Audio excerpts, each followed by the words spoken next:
Hello, everybody. Welcome to twitch.tv/ the Onyx Path. My name is Travis. My pronouns are he and they, and I have the great honor and pleasure of running this, our delve into the world below. Um, this is our first session. We ran a session 0 2 weeks ago where we had uh, done most of our character creation. We have a little bit of sort of bookkeeping to keep up with this session before we actually dive into the story. But I think that should be some fun stuff. Get you a little bit of behind the scenes look at how our group comes together, and then we'll dive right into our tale. Which is the campaign is going to be called Delve and Dig, and this is session one, Telver's Hearth, which is the town that we are staying in. I do want to, before we hop into it, remind you of a couple things. First off, we are currently raising funds for the Curious Cats of Mao on BackerKit.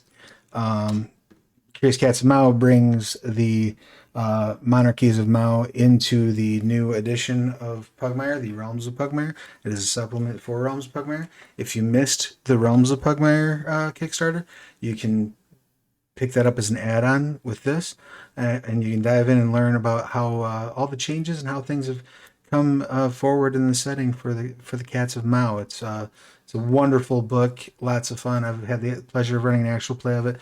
There was an actual play run last couple of weeks. Eddie's been running actual play of it that I believe is now wrapped up. So you can check those out. If you're a sub, you can watch those in our VOD now. Otherwise, they should be over on the YouTube channel soon. I think the first episode might be up on YouTube already. Of course, because we're playing the World Below, I also do want to remind you that you can pre-order the World Below over on the BackerKit hosted pre-orders as well. There's lots of cool add-ons and things you can pick up when you do so. So before we dive in, I'm going to go ahead and introduce our cast, and then we're going to talk a little bit about our characters before we get into the action. So first off, starting off with Crow, please tell us who you are, what you do, who you're playing, your pronouns, their pronouns, and anything you would like to promote. Certainly. Hello. Hi, I'm Crow's Crow. He, it. I think I exist. This has been a wonky week. Um, I don't have anything to promote currently because everything is on pause due to my stunt queen here. She decided to conk out the moment that we needed her to do production. So that's on hold. However, I do want to say for all of you who did our Onyx Path Game Jam, you guys rock. Those of you who voted also rock. It was amazing. Love voting for it. Love doing the judging for it as well. Um, and yeah, I will be playing Salvo, who is a elf with very interesting leanings. Back Excellent. to you, Travis. I appreciate that. Thank you. Um, and how about Haley? If you could please give us your pertinence. Hi everyone. My name's Haley, also known as babe_blade666 on Instagram. My pronouns are she, her, and today, well, I actually don't have much to promote. I'm pretty casual these days. But yeah, today I'm playing Stropharia Bloodstone. She's an elf, myceli, and she's a priestess. So I'm looking forward to, yeah, fleshing this out and playing. Rock and roll, and likewise. I can't wait to see where we go with this. And you look splendid. Thank you Thank so you. much for the amazing cosplay. And last but not least, Kevin, your pertinence, please.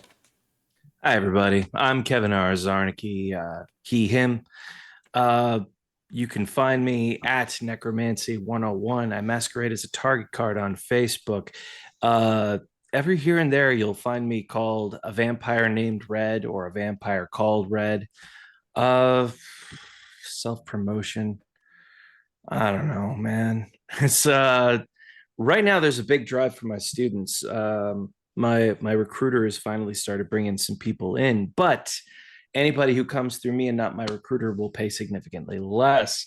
So if you are interested in getting into game design, writing, publishing, editing, or voiceover, Gods, no, I've got a decade of experience of each of those. And I'm actually really proud to say about 2/3 of my writing class now have TTRPG writing credits.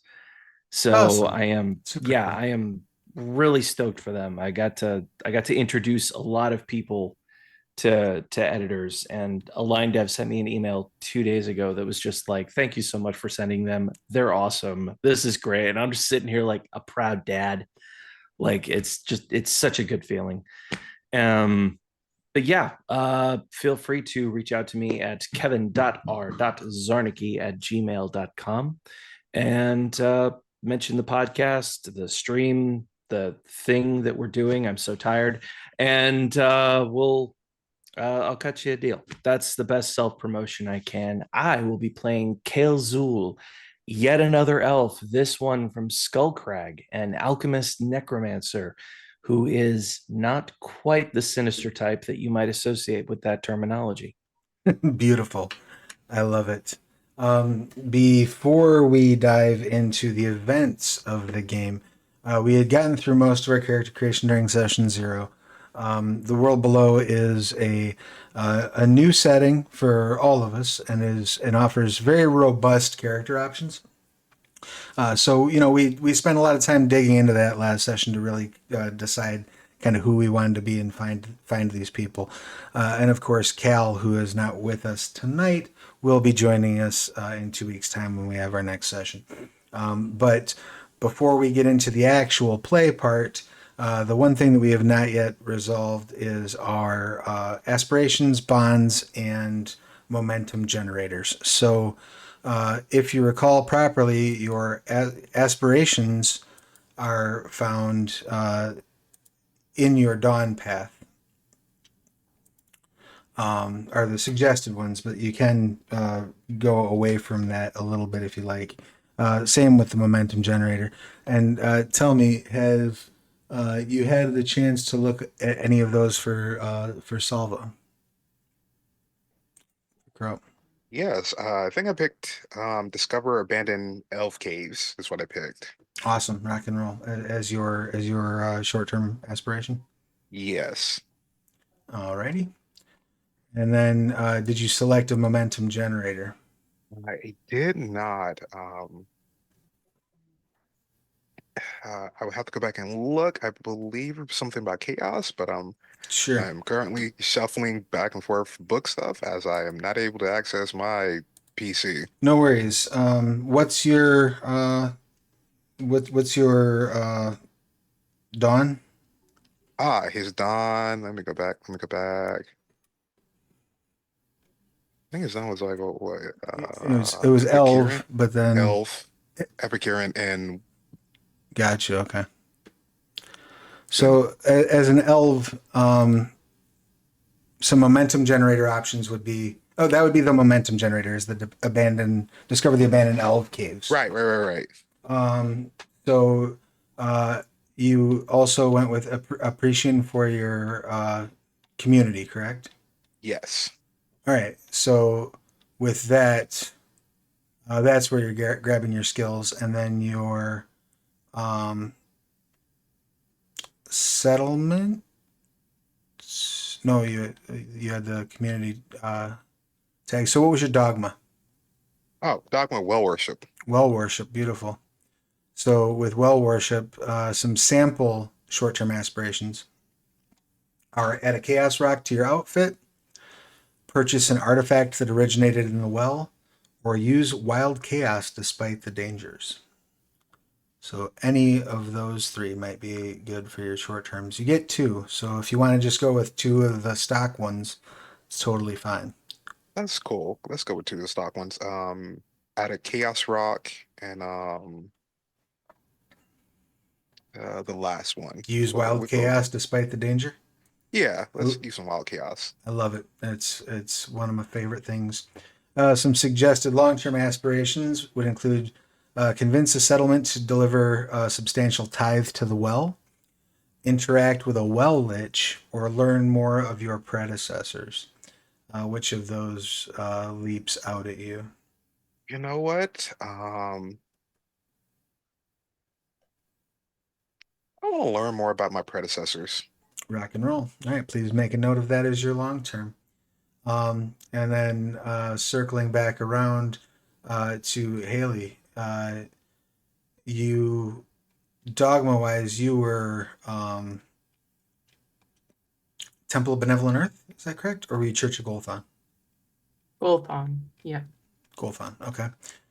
Some sample short term aspirations are provide food to a hungry person, uh, heal another character's injury or remove an unwanted status effect, or find a new source of food, water, or chaos for your community. Do any of those reach out to you?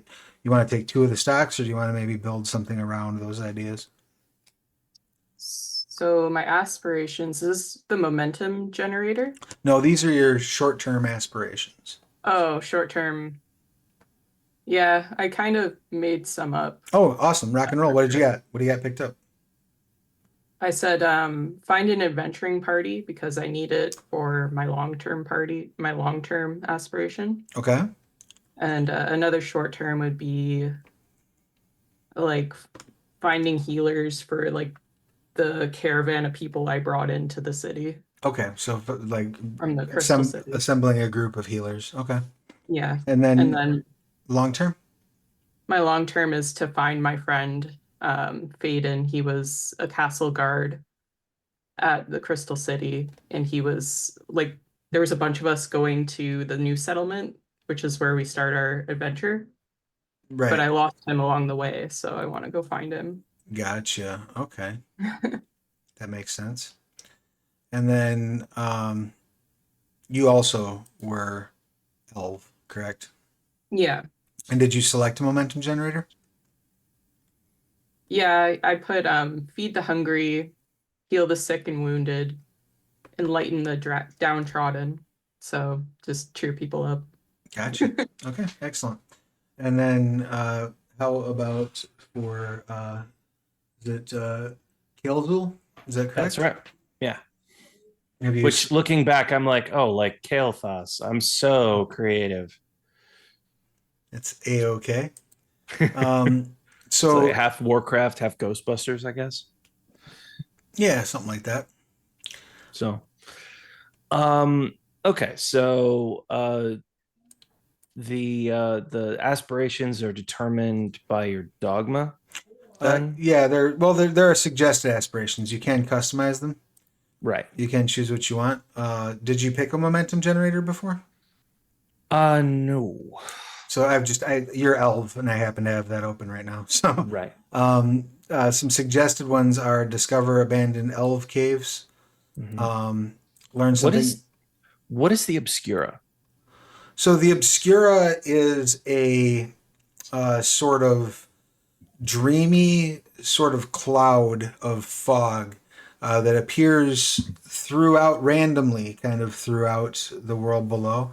There are some places where it's permanent. There are some places where it ebbs and flows in and out. While within the Obscura, you uh, often will have like hallucinogenic experiences. The actual geography of the place might change.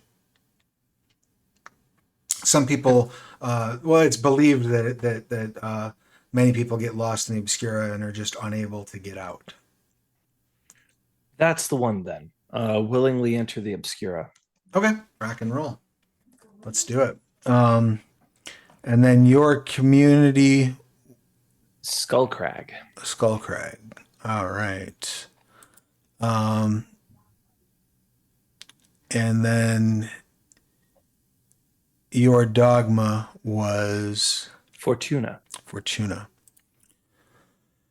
So suggested short-term aspirations for the Fortuna are to deliver a cache of gemstones to your temple, find someone with a lucky streak, or read someone's fortune. Any of those appeal to you, or do you have any other short-term aspirations? You would need two. I think read someone's fortune is a good one. Mm-hmm. Um, I'm kind of picturing my character almost like as a pre-death reaper in a way. Okay. There's a concept of there's how do I put this? So in Skullcrag, they're all kind of necromancery, even if they aren't specifically necromancers. They talk to the dead more than they talk to the living. Right. So my guy has a belief that he knows what happens after you die. And that's just more territory to be charted. And I use this term in a not evil way, colonized or populated or something. It's not like we don't have a choice going to death eventually. Right.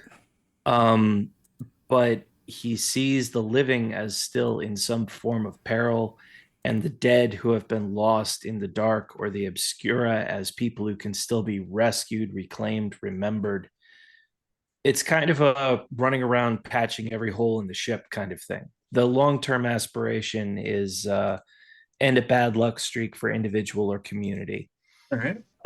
Most of my abilities are about communicating with the dead and trying to help them find their resolves and their peace and stuff.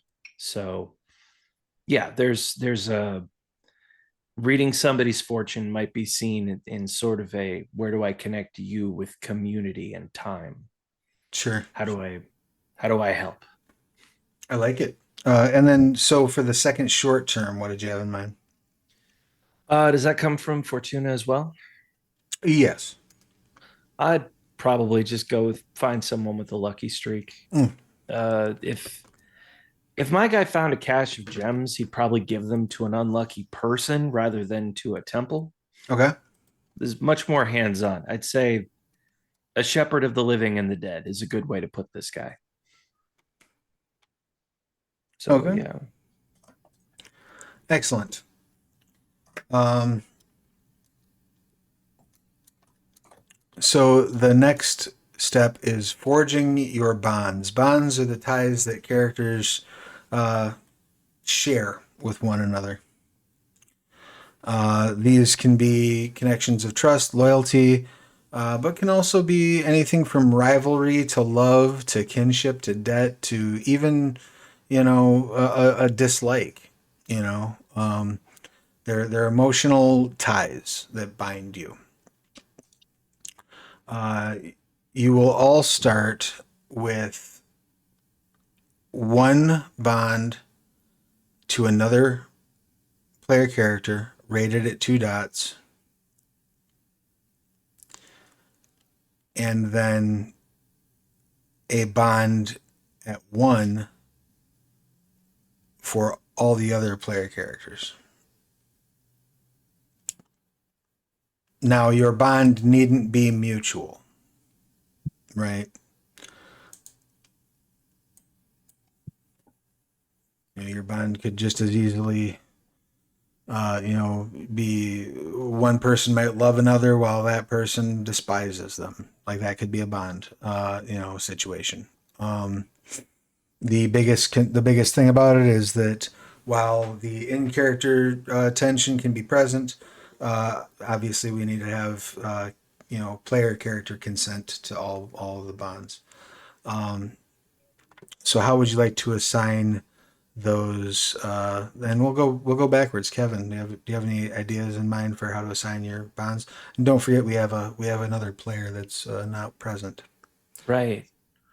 Um Now a quick reminder, Haley and Crow. What are one of you's a chaos mancer and the other one's a priestess? Yeah, I'm a Um, priestess. more of an alchemist, but still world worship. Gotcha. I'm gonna go with the paradox of the priestess, if that's all right with you, Haley. Yeah, sure. All right, cool. What was your character's name again? I'm gonna be a minute learning these. Uh, Stropharia? Stropharia, yeah. It's a type of mushroom. Awesome. It's a purple mushroom. I'm like, perfect. Absolutely perfect. Well played. Bond nature. Yeah, Is so that just a description? right, yeah, like the tag for the bond, basically. Okay. I'm gonna put balance, in the sense that I really like Stropharia, but I enjoy the intellectual challenge of each of our philosophies with one another. Okay, I like it. It's never a bad faith argument, but it's the conversations I used to have with a priest in real life where it was never disrespectful, but every once in a while he was like, "This is my life, you know." Sure, sure. So yeah, so put that at value. You said 3, or did I That catch one goes right? at that one goes at a 2, A 2. and then the rest will be valued at 1. Right. So, what would be the bond you would share with Solvo? How's that spelled? Solvo. Oh, go ahead. Sorry, I'm TSAVO. see, I was way off. Sabo. Yeah, Nice. Sabo. I like that a lot. Um, let's see. With you, it would almost be like a again philosophical. There's sort of a like we understand each other, but I don't get how you can drink from the well. There's a certain look. I'm so happy to work with you. Why'd you sell out, man? You used to be cool. All right, So I'm just gonna put punk under the bond nature. that's fair. And then And if you want to just leave a slot at rating Yeah. 1 for Cal once they join, we can flesh that bond out. cool. How about Haley? What do you have in mind for Strapharia's bonds? She would want to be bonded with someone who has really good morals and intention. And she's pretty good judge of character. I feel probably Crow's character she would trust a little more. Okay. All right. So I'll put is that that at going to be 2. a bond of 2 of trust kind of thing? Yes. All right. And then what would be your bond level toward Kilzel?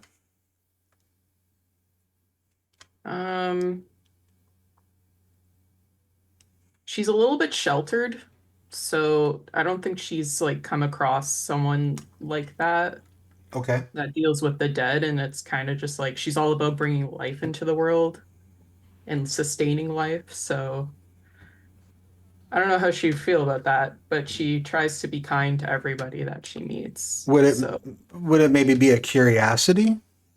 Would that a maybe be? bit, Yeah, I yeah. think that's a good word for it. And then, like I said, leave 1 for Cal's character to 1 that is un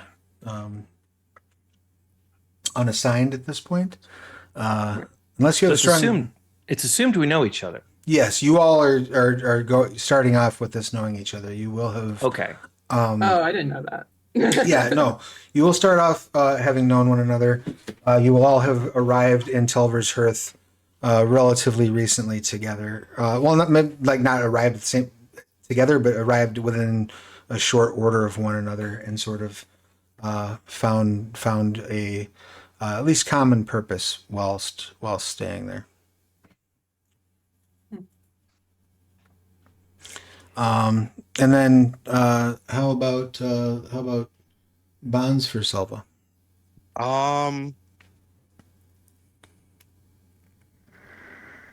Haley, how do I spell your character's name again? Let me see. Strophria.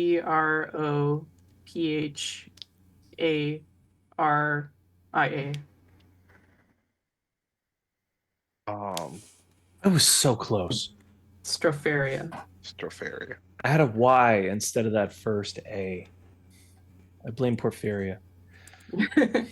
I think what it might be a 1 for Stropharia, and only because like for him, he's mostly assisting.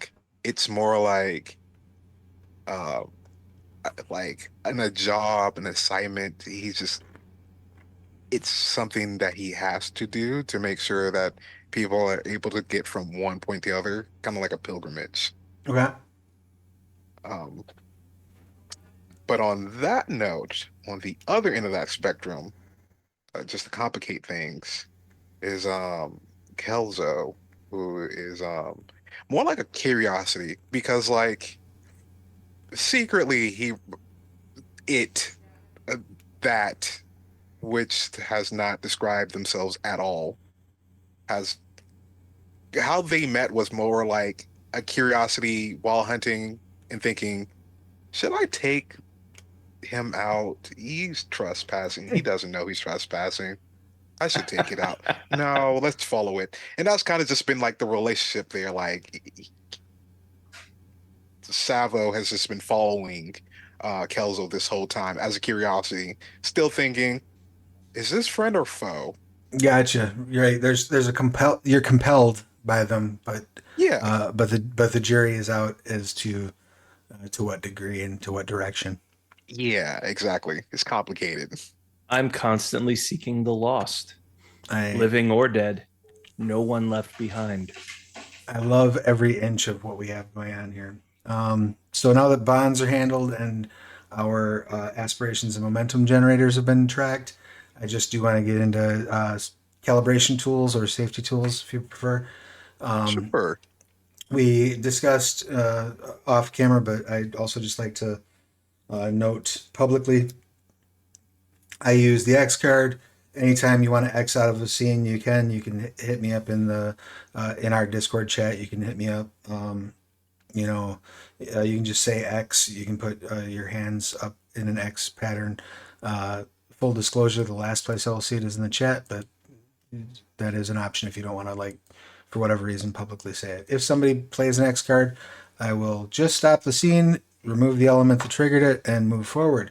I will not ask any questions or make any big deals out of it. The only exception to that would be if I literally don't know what triggered it. I might ask for clarification. I can't imagine a scenario in which I wouldn't know what had been the cause, but you never know. So I do like to put that out there. Other than that, I use what's called yes-go and no-go. Yes-go are things we want to see. No-go are things we do not want to see. For example, my no-go for all games pretty much is essay or related topics. I just don't involve that kind of stuff in my games. No need to do it. It will not be a subject. Whereas my yes-goes are violence, character peril, and death and gore in this one. You helped write this, man. It's kind of clear gore was on the table. So I do want to point out as we dive into these that a no-go will always trump a yes-go. So I wanted to see where everybody's minds are at. So Crow, yes-goes that you might like to add to our list? I don't have any. Actually, there is one. And this is just one thing I had to put in because vampire teaches you a lot of things. Um, as long as self-sacrificing isn't an allegory for like suicide or suicide idolation, that's that. Long as it's not that, I'm fine. But that's kind of been my only thing, and I had to do that because vampire has gotten more complicated than I thought it was going to be at one point. So just so that I'm understanding you, you would like to keep things of keep self-sacrifice, like heroic self-sacrifice as a yes go, but like suicidal ideation as a no go. Yeah, yeah. So, Okay. uh, hero sacrifice, cool, as long as it's not like like a suicide thing or like a mental health allegorical thing. That's fine. As long as it's not that, I'm cool. Big respect. Cool, gotcha. Uh, and noted. Anything else that you'd like to add to the list? No, I'm good. All right, awesome. Haley, how about for you? Any yes goes or no goes you'd like to add? I'm pretty good with whatever's been said. I'm okay with that. All right, rock and roll. Kevin, anything that you'd like to add? No violence or death towards kids. Right. That's yeah. Became a Um, dad. Immediate. Nope. Nope. And just again, for the purposes of clarification, uh, what does that include? Peril by proxy. In other words, this monster is going to come eat this town. We all know there's kids there. We don't have to bring that on screen and talk about it. That type of thing, or is that It the type of thing that you'd like to avoid? bad things happen by implication off camera and secondhand, and I can accept that. I do not want to be encountering the physical and immediate after effect of such things having happened. No descriptions of the little ones in the ground. Okay, Uh, excellent. yeah, the implication should be unspoken. Okay. I know it's there. We don't have to talk about it Fair. if that's okay. No, absolutely okay. Fair. I just want to make sure that I understand where the line is, Yeah. so as not to step over it. It's Spielberg rules. I mean, the T-Rex is gonna bite at the kids. The kids are gonna make it off the island. Right. Right. Like just if you use a kid, I'm gonna operate on the assumption, metagame wise, well, the kid's gonna make it. Right. Right. They'll be all right. Yeah. Yeah. Fair enough. A couple other things that I would like to just bring up as not necessarily like big yes goes for me, but things that may come up. Cannibalism may come up. Deprivation almost certainly will come up. A cornerstone of the game. Yeah, exposure to the elements and the deadly side effects thereof. Character death is absolutely on the table in this game. And it may be a very brutal character death. You will be thrown into situations. The world below does not have level ranges in areas. The world below does not care how much experience you have. Things are where they are. You run into them where you run into them, and sometimes I would even venture to say often the correct answer is holy fuck run. That's so that's something I would like to just kind of get out there on right out front, make sure everybody's cool with that sort of arrangement, and be able to proceed with full knowledge of that being the case. So that said, that covers our yes goes and no goes, our calibration tools, and once again, we always have that X card to fall back on. So let's dive into our tale. The three of you have been traveling. Well, the three of you have been traveling individually from your various places of origin. For whatever reason, you've been making the trek toward Telver's Hearth. Telver's Hearth is arguably the largest settlement on what's known as the Ferris Road,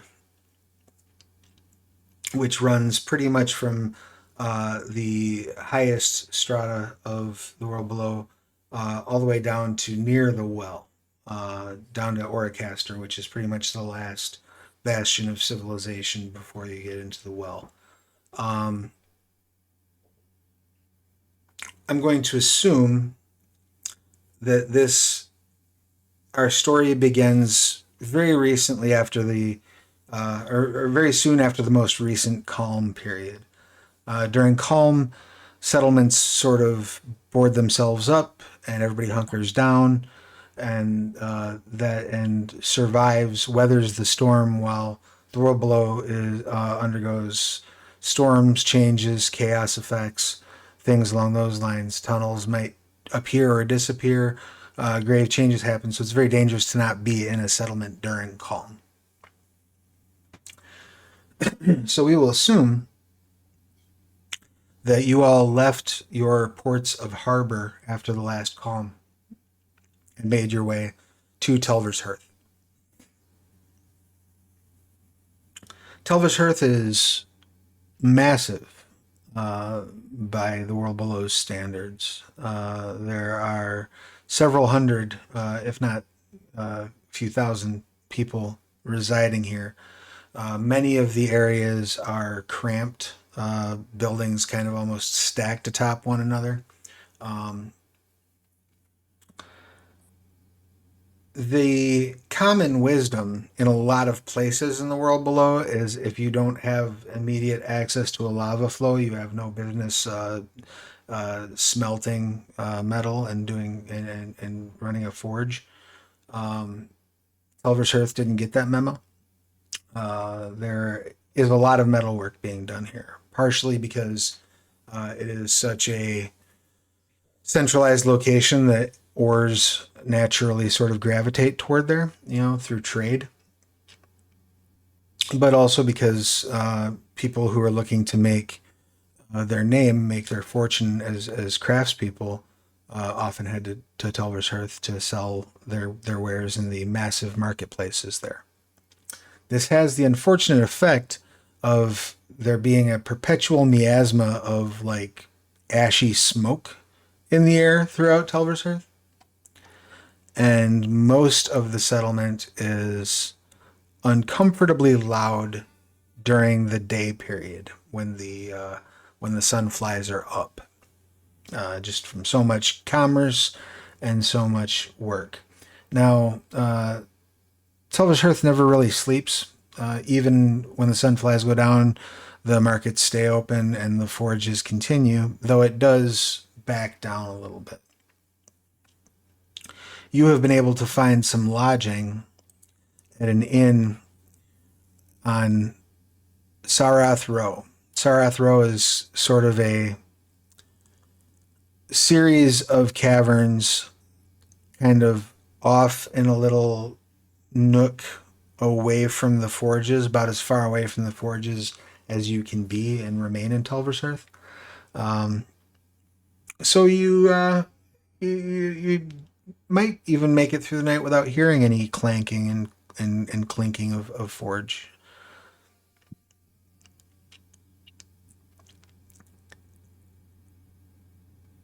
The inn that you've chosen to stay in offers warm beds, fine music. The kitchen is represented here, as are all the guilds, and pretty much anywhere that serves food is a guild member of the kitchen responsible for the service of that food. So you're eating well. And let's say, for argument's sake, the inn that you are staying in is called Cranny's Nook. Cute.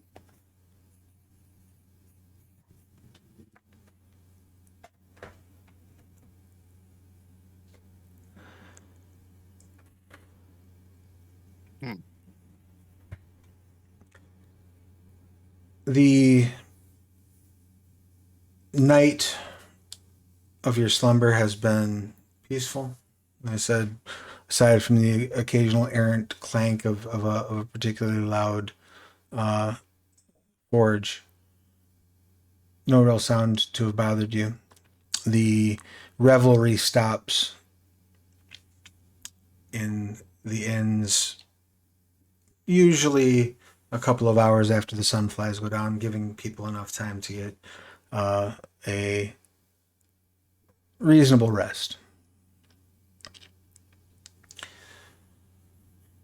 As you rise in the morning, with the city before you,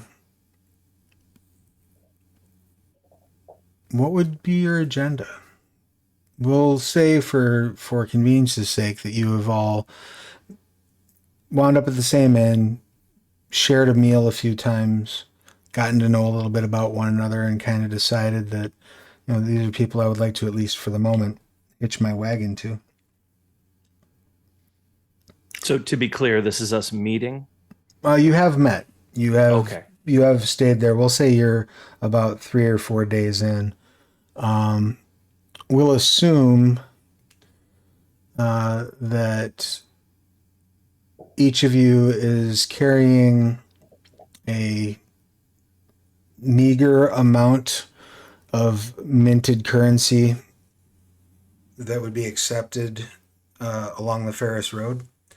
Many civilizations make their own coins because what ore might be considered rare or valuable in one settlement is, absolutely worthless in another. But the settlements along the Ferris Road all basically accept one another's currency. So we'll say you probably have enough currency on you to do a little bit of shopping, pick up a couple odds and ends, some tools if you need, things along those lines, but also, to keep yourselves in a nice in room and keep your bellies full. So as you are now in the hearth and have met up, have had, your basic introductions and conversations, what might you be interested in pursuing while you're there? What might you want to look into? What sort of activities might you want to do as the sun flies rise? Anyone, or shall I jump in? Feel free. What you got? Kelzul always seems to be listening to things that other people aren't, almost as though participating in conversations that other people don't hear. Effectively, I'm following the local rumor train of the dead. Sure. Okay. I suppose I might, let's see.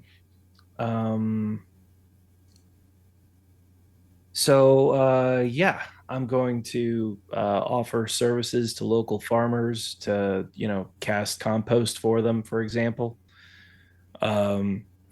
Exchange for a few bits or whatever they might spare. I don't know what the local currency is. 10 kroners, obsidia shards. I'm making stuff up here, but the setting's ripe for that. Yeah, I'll do that. And while I'm doing it, I'll just use Trove Revealed, like right now. Once per session, reveal a valuable location. Treat that as sort of a, spirit speaking of where there's some good fortune to be found. Excellent. That's like actually open for accumulation, not just, well, that's the richest person in town's house. Thanks. Right. Super.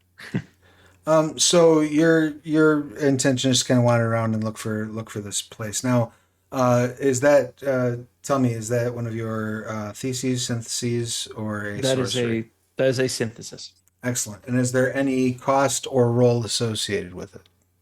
Not that I can tell. Beautiful. It's just once per session, find out a valuable location. Uh, Probably something unfound, unpossessed, untapped. It could be a natural resource that people don't know about, or a mislaid valuable, or something of value to someone. Sure. Sure. Um, as you're sort of wandering about preparing to do this, are the others? Are you accompanying Kilzul, or are you going to split up? I'm almost feeling like this might lead me to them in a way, or like provide an impetus for us to team up. Like I found a Yeah. thing and I go to find them and go, hey, Sure. Sure. Uh, that's possible. So in that case, then, while Kilzul is searching for something of value, what is Salvo doing? Saul's probably working on something, making something. So he's probably Salvo's probably one of the ones hammering out something. Um, it, Salvo's gotten its hands on some crystals. He's probably trying to like chisel out something. Um, uh, use that crystals, crystal craft, crystal smithing skill, and just try to make some arrows. Just Okay. those. Well, this won't go through a skull. Hmm, Excellent. just lifting it up. And as you are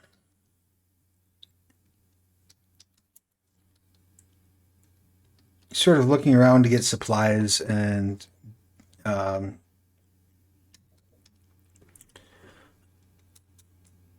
gather the elements that you need in order to work on these arrows that you're going to be building. Um,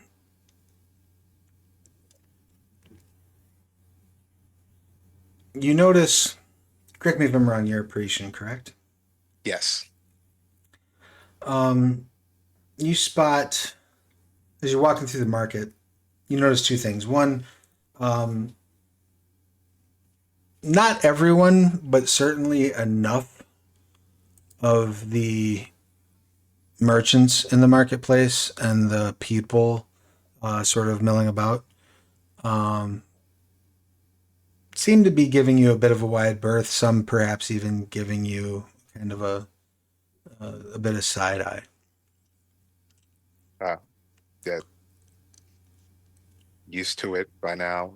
That's in fact that's more of like a comforting sort of deal because just like exactly how folks are going to respond, and so Salvo just kind of navigates its way through different places, and in fact sometimes like make sure that like the horns on the mask is like twisted up enough and kind of gnarled. He hasn't fixed them in a while, just to make sure like they look menacing as they're going through folks. Um, there's an old lady who probably scoffs and he just looks back up and then just actually grows up to his actual height to make sure that the mask is looking down on her more than the actual eyes itself. And as she scurries off, he just goes back down to like shrink in size and just keeps sculling off. Excellent. Um, as you round a corner, you see another Appreciation. This one is kind of walking through the market, kind of head down, almost like trying to be a bit shrunk. But you notice they're being greeted very differently than you are. They are being like verbally greeted, waved at. A couple of the merchants are like, are like, please come, have a mushroom. We on us. And the Appreciation kind of waves their hand and says, please, no, I appreciate your kindness, but uh, no need. And There's a sorry, go ahead. there's a head cock, like a literal like a sound like that head cracking Love guys that. makes that motion and then it cracks back and then just keeps going. But definitely like marking that as like, okay, well that's weird. That's definitely weird. And he kind of looks up at you and spots you across the crowd and sort of rushes over toward you. Dash And rush, scuttle rush, what's up? dash rush, scuttle rush. Oh, more of like a just a hasty pace of walking. And says, "Oh, excuse me, I could use some familiar company if you don't mind." Ah, um, hmm, um, it's just almost in like this deep whisper tone. Oh, yeah, sure. That's fine. There was And it's a like Go ahead. there's like a weird, not necessarily mechanical, but there's like a weird noise that comes from him for a moment, which is like a defense mechanism for like interacting with folks. But he just goes, "Yeah, sure. What do you need?" Just some peace for a moment. I was involved in an unfortunate incident 3 days ago. A child was almost trapped in a cave-in, and I was able to pull them free before any injury took place. And now these people are treating me as if I am a hero when I was merely doing a decent thing. But it smacks of condescension and, quite frankly, makes me very uncomfortable. The more they lay it on, the more offensive I find. Hmm, terrifying. Mm, You could always show them your true face. It's like his way of trying to do humor. I just, they run off, and I'm kind of okay with that. Um, He chuckles. Perhaps as irritating as I find their patronization, I think I would find a incarceration or a violent outburst more so, at least for the moment. Tell me, what brings you to this great settlement? um, I think I was on a pilgrimage, and then I ended up following not one of ours, but another during that pilgrimage. And then I think I might have been hired or voluntold to go help a holy woman. I think they're a holy woman. I don't know. I see. And Well, that's how I ended up here. if you're not oath bound or under a contract, I will be leaving for Oricaster and when the sun flies next rise. If you would care to join me and be free of the scornful gazes of these folk. Uh, you're just gonna look back, and there's like two people gossiping, and just quietly from like under the robe, like a arrow kind of flies over and knocks down like a pot um full of like some sort of insect and just buzz around there. No, it's perfectly fine. Like that, I think they're just giving me the usual friendly greeting that us of our kind are usually used to, while there's like vehement screams in the background of like these bugs being released onto those two folks gossiping. Okay, so you're gonna cut loose an arrow. Yeah, cut loose like one of like his non-essential arrows just to uh, make a point. Sure. Why don't you go ahead and give me a um, let's say ranged combat and dexterity. Unless are you trying to be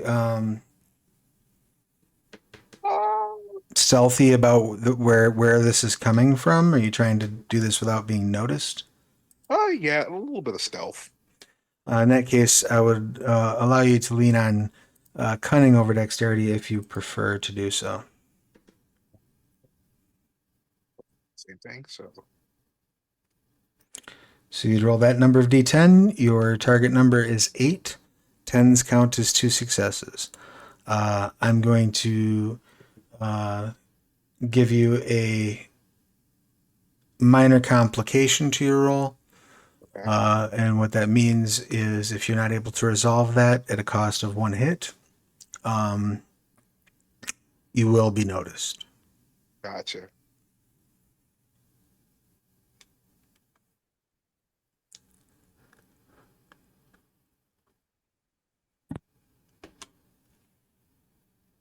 I got two tens and an eight. Excellent. So that's 5 hits. That is enough to absolutely resolve that complication. It is a busy, bustling area. So really, they just kind of hear the shatter as a bunch of grub worms fall out of this large sort of clay pot that was at one of the stands, and the two gossipers start screaming and trying to gather them up. A couple of passerby are laughing. Um,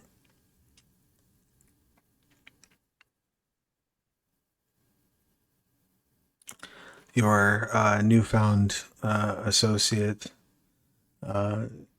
chuckles and extends a hand. Shio. Ah, Salvo. Uh, the Salvo, right? I think that's what they were calling us at one point. Salvo or the Salvo, right? I think. I don't know. It's complicated. He just um extends a handshake awkwardly and kind of just pulls it back. Some of that visage of what an Epicurean becomes after a while is starting to appear on the fingers, a little bit more clawed and not necessarily it's there's like a growth there forming around the fingers, almost like armored rings, and he just pulls it back. Excellent. Yeah. Shio says, "Well, I have to go and meet with a client who is one of the reasons I will be going to Orcaster. I'm a messenger by trade. But where are you staying?" Um, he just kind of points to the direction of where like the inn is. Um, that's where I last was. I don't know what might happen later on. That's more of their thing. But he does point to where the inn is that they were staying at. He just goes, should we head to that direction or should I be released? I don't think I'm on a contract. I should be heading to your direction to further pilgrimage. Well, let me meet with my client, and I will catch up with you. You which inn do you stay at? And just also from my memory, it is called the The Cranny's Nook. Granny's Nook. I was going to say Granny's Nook. I was like, that's not, it's not Granny. We're not saying that Granny's Nook. That'd just be weird. It- I not a mean, king you shaming. can certainly call it the Granny's Nook. No, he's just called, I think it's called the Granny's Nook. Uh, Says, I'm familiar. I must go collect, and I will meet you there when the sunflies shrink. Certainly. Safe travels. Safe travels to you as well. He And takes off, and uh, as he's walking by, um, he sort of, throughout the course of the conversation, he's kind of looked you up and down. He's done some observation, and so he leans over to a vendor who is selling raw crystal and says, "Give my associate here a good deal, please." I say, of course, you've done such a service to our people." And he kind of like rolls his eyes as he turns and walks away.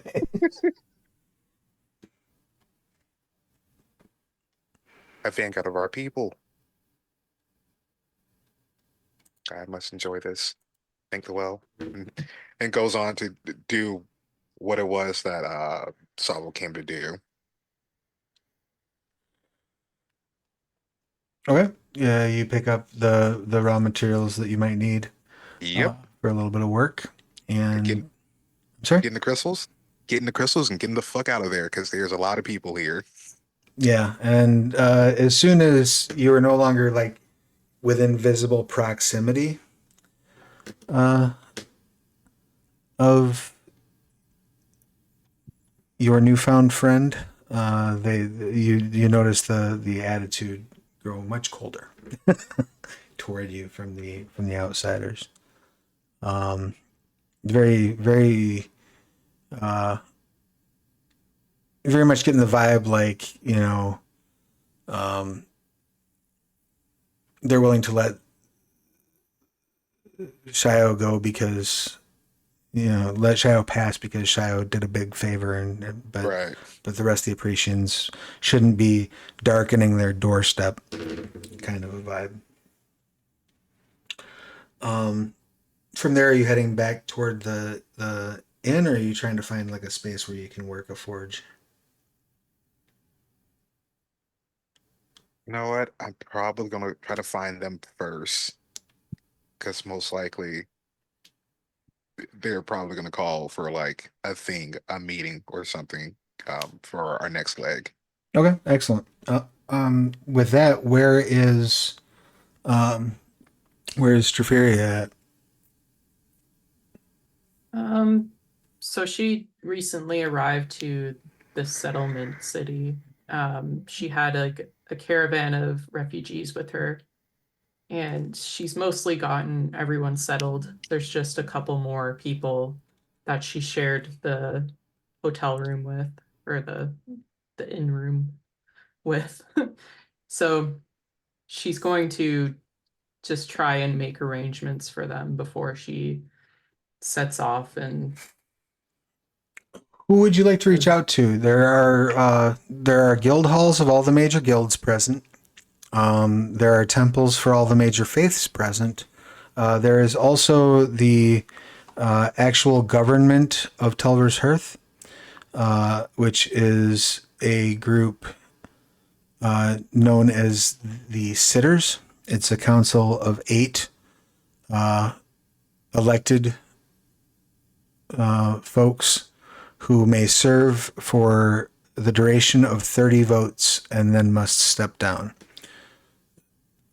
So it's kind of a ever churning body. You could try to reach out to them. You could try to reach out to one of the churches. You could try to reach out to one of the guilds. I think she's exhausted a lot of her resources. She came with a bunch of people that are needing a lot of help. So she'll put on her robe that represents she's from the Crystal City. Okay. She's a priestess from the Crystal City, and she'll visit the council. Only Excellent. you knew somebody who's part of a faith all about helping people with bad luck. Excellent. You arrive at the Council of Sitters. They're the hobgob that is standing sort of not so much guard, but like basic watch outside of the building, just to sort of make sure there's no ruffians approaching. Bows and greets you warmly and says, please, pray tell, what business do you have with the Sitters? I need to speak to someone on the council. I need some help. And I'm running out of time, and I'm running out of people to call on for help. So may I please speak with them? Of course. By all means. And I would advise you, if you don't mind my presumption, be mindful walking the streets alone. There are many brigands and gang members about. I'll be as careful as I can. Thank you. Of course. You make your way into the council. They're seated around a table, discussing. At the moment, they're discussing the matter of adjusting the wall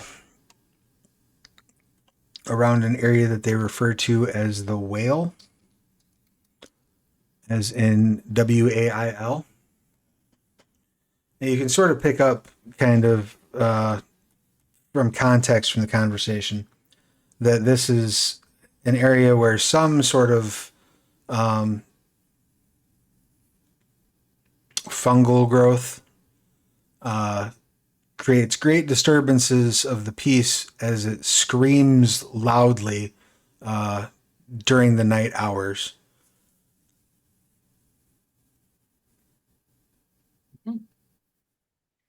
I'll just be like, pardon me, as I just interrupt their discussion. A rather portly Darv, who's almost round and has ruddy cheeks.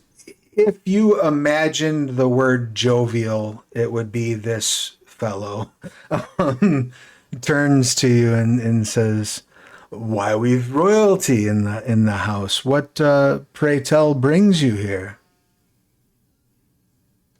Um, well, I came with a caravan of refugees from the Crystal City. Um, I bet you'd be delighted to know that there are some survivors, but we are here now, and I need your help to relocate a few more of the people that are in need. I'm running out of time, and I really need to get these people settled before I go and find my friend again.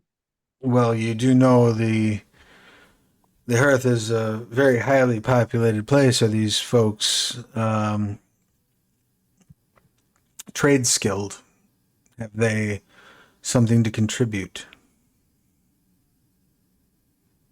They are mostly old and people that are in need of help. Mm-hmm. They unfortunately cannot contribute in that way. My faith allows me to help them and keep them alive. I'm hoping with the good hearts of your council that uh, you would allow them sanctuary in your city. I see. Uh, so you would like to offer a gomp? You'd like She'll to request ruling? Yeah, she'll put all the money she has on the table and a few crystals that she had brought with her. He waves his hand. We've need no, not for your coin, only for your request. What say?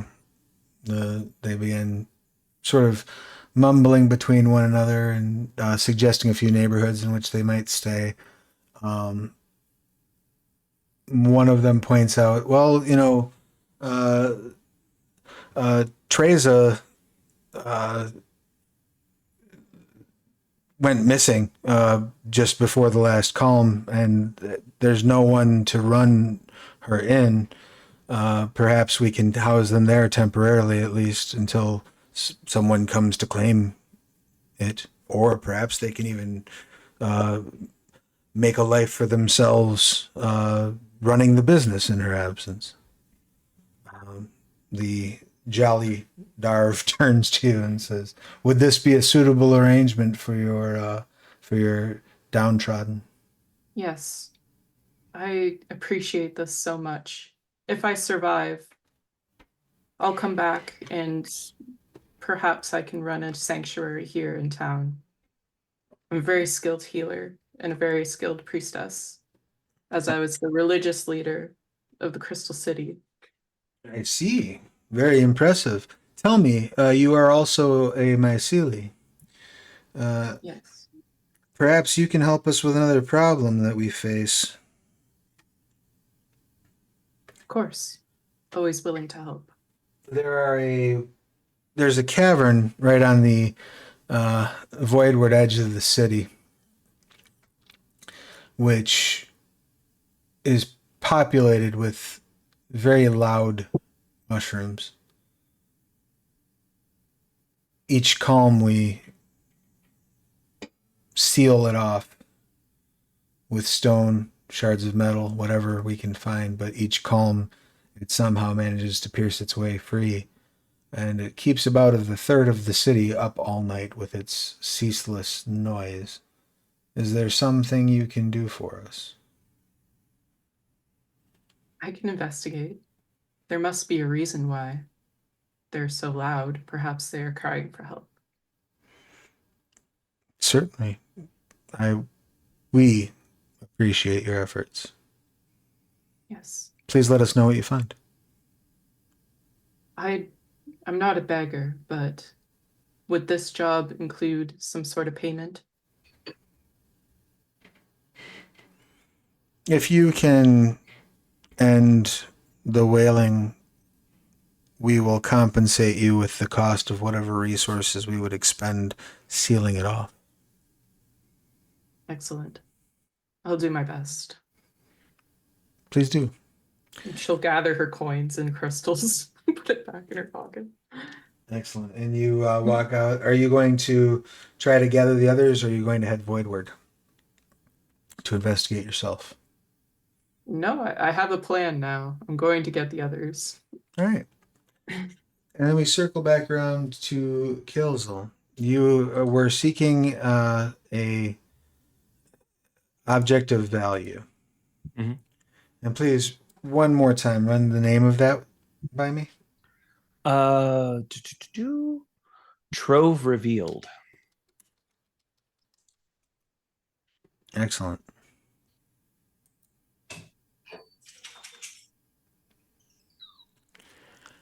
As you are reaching out, you find you have a vision of a woman. Looks like probably Hobgob. Um,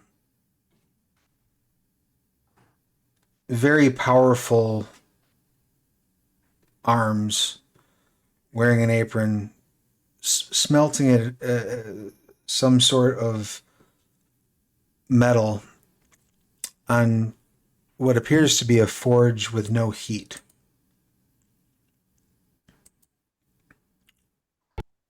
You see among that a pile of this material that she's working. It looks almost silver with just a slightly like tan kind of reflection if the light glints off of it just right. And in that vision you also see various figures kind of circling. You almost get the impression plotting, planning to seize this resource. Nothing more clear about those figures. No, they seem to be numerous. The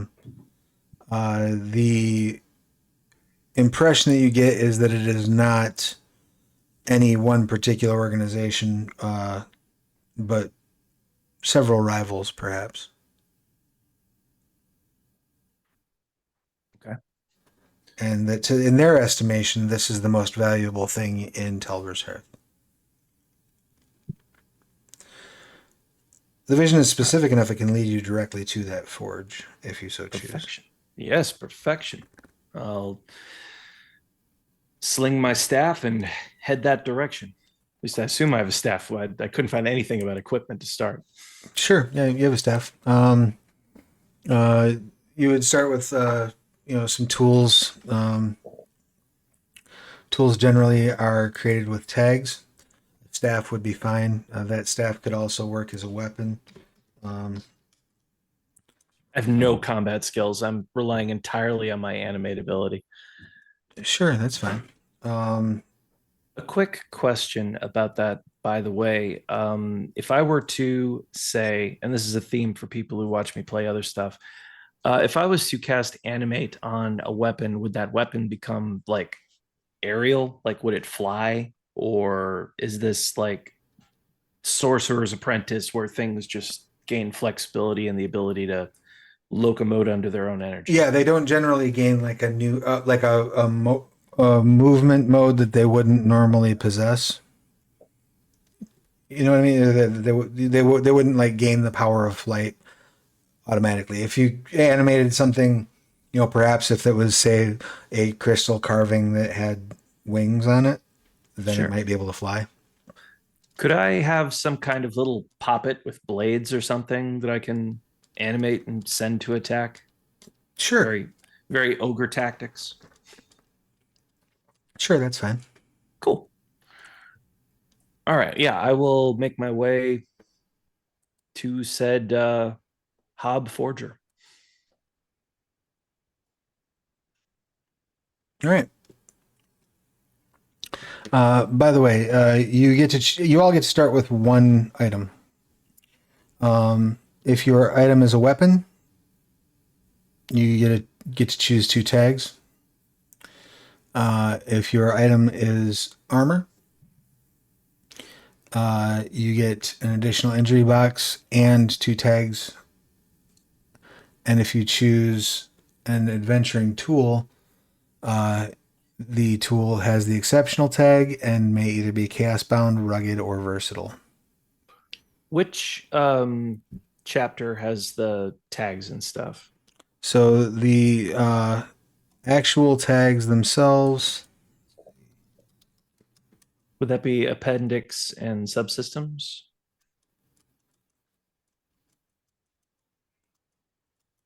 Going that off is my chapter Requiem 5, experience.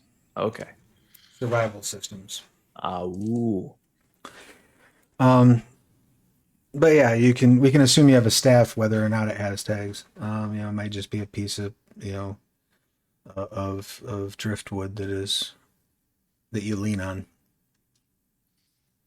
Cool. As you make your way to the forge, sure enough, you see this is just a modest smithy.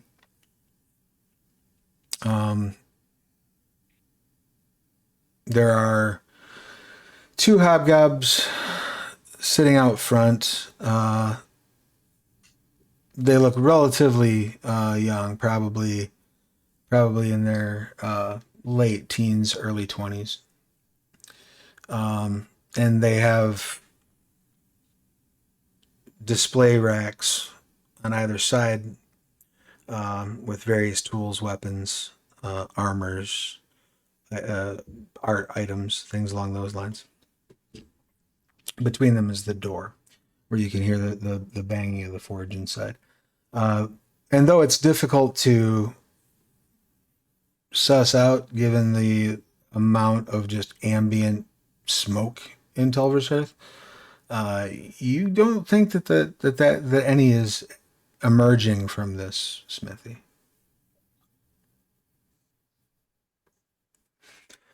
The lady on the left side of the door smiles at your approach and says, Pleasure to meet you. Name's Gelfin. What are you in the market for today?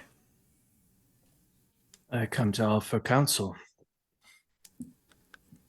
Oh, well, unfortunately, we can't eat counsel, nor can we dig it. No. But if you've coined a resource, we have ample goods. Indeed. Among your goods is one that may bring you grave misfortune. They sort of look kind of side-eyed at each other.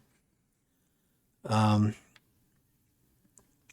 other girl calls over her shoulder and says, Althana. Or Athlana, sorry. The larger, older hobgoblin comes out. And she's probably, by older, I mean she's maybe 30. But despite her relatively slender body, she has arms that are very clear that she's worked metal. Her biceps are huge. Her forearms are massive, and she walks out with like her smelting hammer in her hand. Says, "I've already told every gang in this city they're not getting their hands on my forge or my materials, and if they attempt to do so, I'm going to shove them into my forge and make them into materials. So please, carefully tell me what it is you want." I bring no threat. I am one who speaks with and for the dead. It is my hope to bring concord to those who are at the risk of losing some measure of good fortune. Those who have passed have spoken of you. They worry for you. I am here to serve as intermediary. I bring no threat. but there are threats at your door. And if I can armor you against the misfortune they would bring you, I would do as thus, if you would have such counsel. I ask nothing in return but that which you would offer. And if that is nothing, I accept. Why don't you go ahead and give me a persuasion roll, perhaps? All right. I would also accept culture or empathy in its stead. Not my strong suits. All right. And I'm guessing this is presence. Presence, probably, yeah, though I'd be willing to hear any sort of alternative if you had one in mind. This is not great. Yeah, let me take a quick glance. I mean, I don't think that intellect is how I'm doing this. I am appealing to their better nature. And I don't think being mysterious necessarily counts over persuasion. No, probably not. Yeah. So yeah, I've got a present. Persuasion is my best shot here, and that's only one. So yeah, out of 4 dice, are we doing this like 8 and up? Yeah, eight and Gold up standard. are hits, and a 10 counts as 2 hits.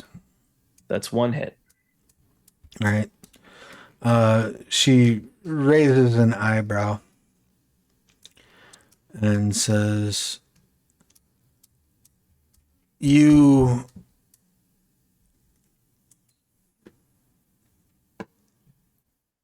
talk a good game, my friend, but I have orders to fill and work to complete, and I have little time for fairy tales and empty promises." There's one thing among your pile, something that shines, something silvery, mirrored. It catches the light like other things don't. There are many forces which plot upon this particular item. Oh, yes, that is true. And I wish I could say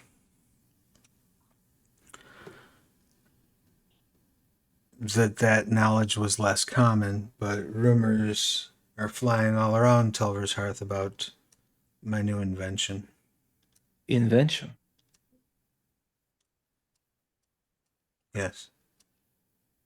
You have created something new.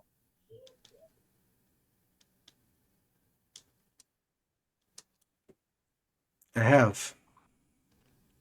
I am an alchemist myself. You will pardon a professional curiosity. Is this I'm gonna try to spin intelligence and esoterica if I can, sort of spin off some tech speak to sort of show that I know what I'm talking about. Does that feel Sure. Yeah, I'd allow that. I am going to give you a minor complication. So, effectively, you're going to need to, because you're already starting on sort of weak social footing with her, you're going to need to gain an extra hit in order to pull this off without risking a possible negative status effect. 4 hits? Excellent. In fact, that is so good that not only is she willing to show it to you, but she will actually kind of be like display an impressed, at least, demeanor toward what you've said. And says, yes, right this way. She brings you inside to her forge. You immediately notice the lack of heat. And in fact, it is actually colder inside of the smithy than it is out on the streets of Telver's Hearth. I'm Crego. You know, this is comfortable for me. She points to a blade that's laying on the across the forge. She says, "This is the piece I'm currently working on. It's made of a material of my own design, which I call Lebrant. It's named after my family name, Labrador." Names are important. Legacy, remembrance. She, oh, go ahead. It gleams of quicksilver. She grabs the handle and starts like turning it. You can see the slight variations of color in the light. And she says, "It is remarkably light." She walks over and pulls a shield off of a case or off of a shelf on the wall, and like a full size shield, and tosses it to you with one hand. You're able to catch it. It feels no heavier than the shirt you're wearing. Does it exhibit the same properties? Yes.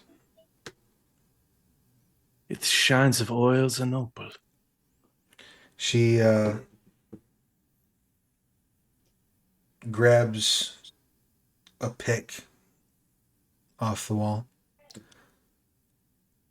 Says, "Go ahead and set the shield down." And she brings the pick up over her head and like full swing, blacksmith's arms, putting her weight into it, brings that pick down on the shield.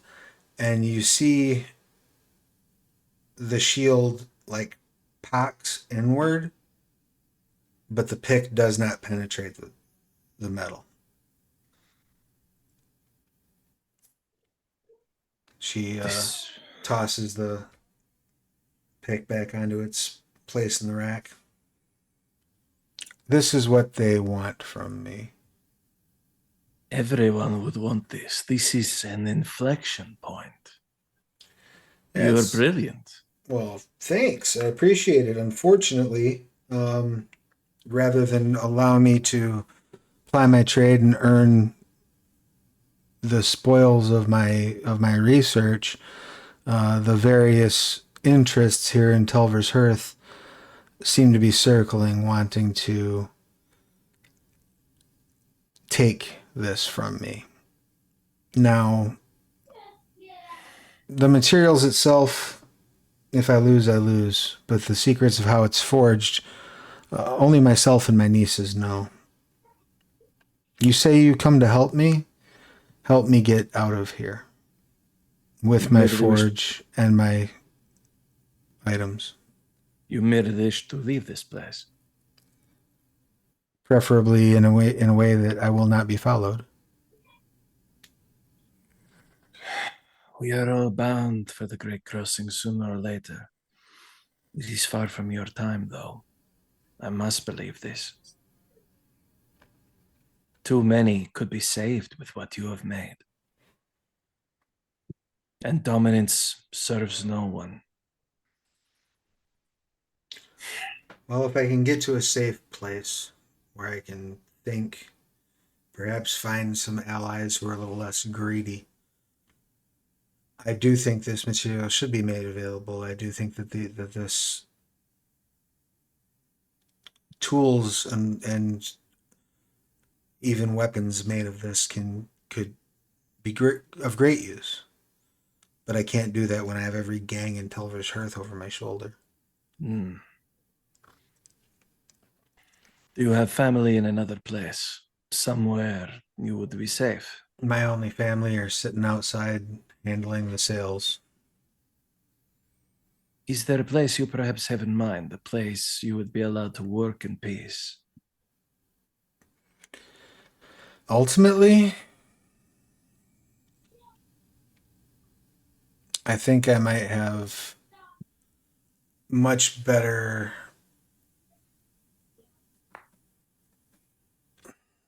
I may enjoy better safety in Auracaster than I do here. Speaking as Kragosi, I can say we do not seek that which is for the living, but we profit by it in delaying the inevitable. But if you believe Auracaster is a place that is above greed, or at least values privacy enough to hide it from those who are consumed by it, I believe that can be accommodated. I believe the people of Auracaster are smart enough to recognize a good thing and not alienate the person responsible for it. That is the beginning and end of my faith in Auracaster. I am open to other options, but I can feel things tightening here. I haven't Yes. long. The visions those who've passed have given me, I cannot place any single face. I know only that there are many, and that they are not united in anything but goal. The ultimate destination of your work and worse, your knowledge and your family, that they would seek to possess. This I would avoid.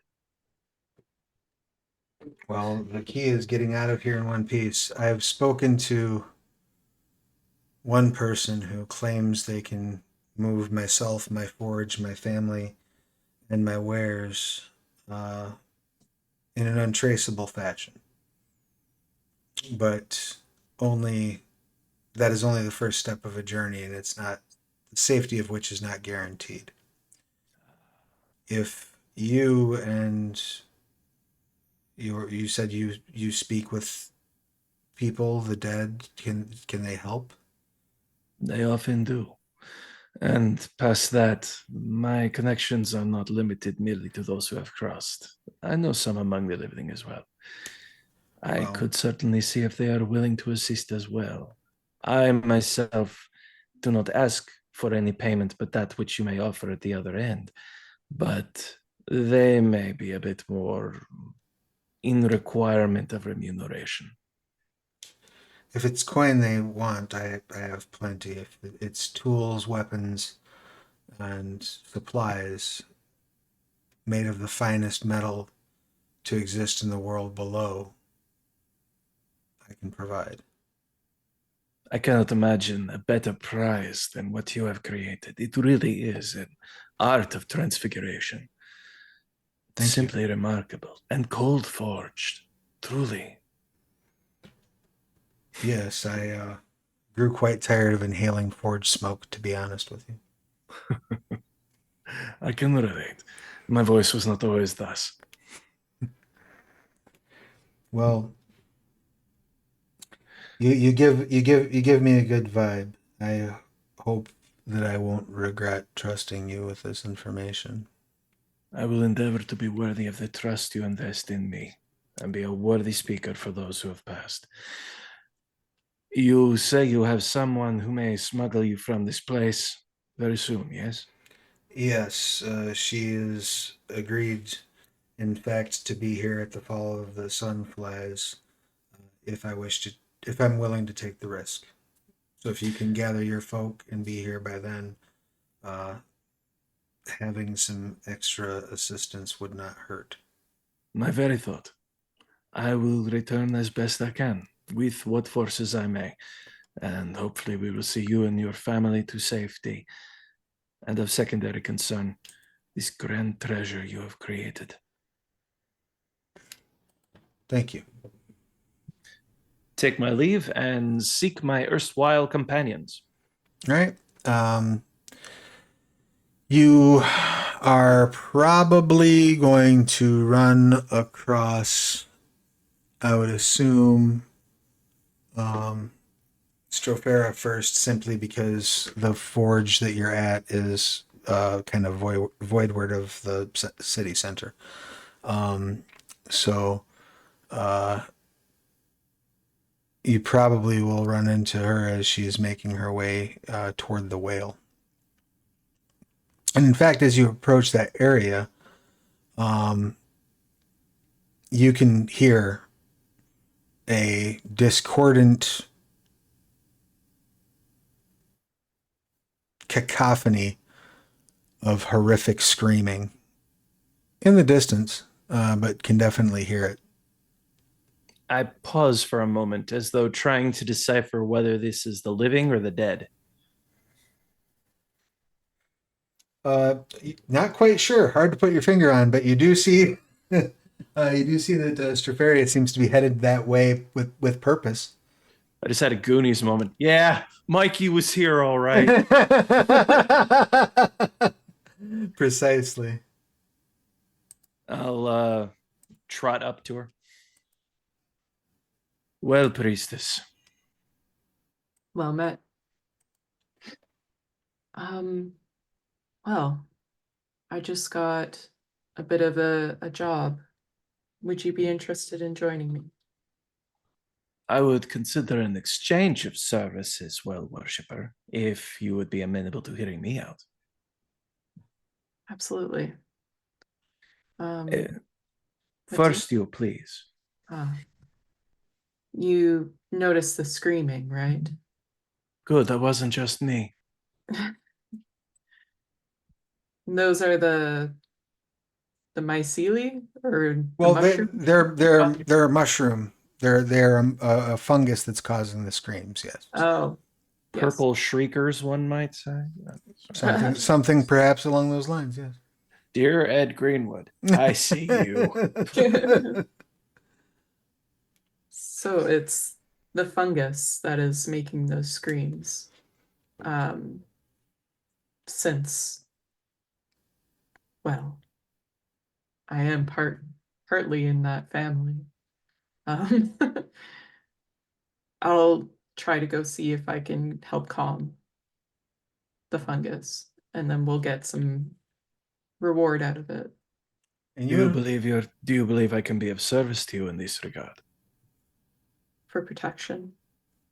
You will require protection among your own. Well, who knows what's out there, really. This is fair. I was even told the street is not to be, well, to tread carefully along the street even. So And where is my bastard brother? I look about as though Savo is going to walk along with narrative help. In the spirit of moving the story forward, yeah, we'll say that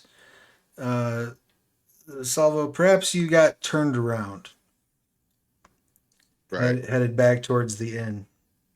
Or you just heard screaming and Telver, went, yeah. Telver's Hearth is a much bigger area than you are accustomed to, and in fact, why don't you give me a culture and composure roll if you don't mind, or failing culture, you could also go with, I would say probably survival. Okay, I can probably do that.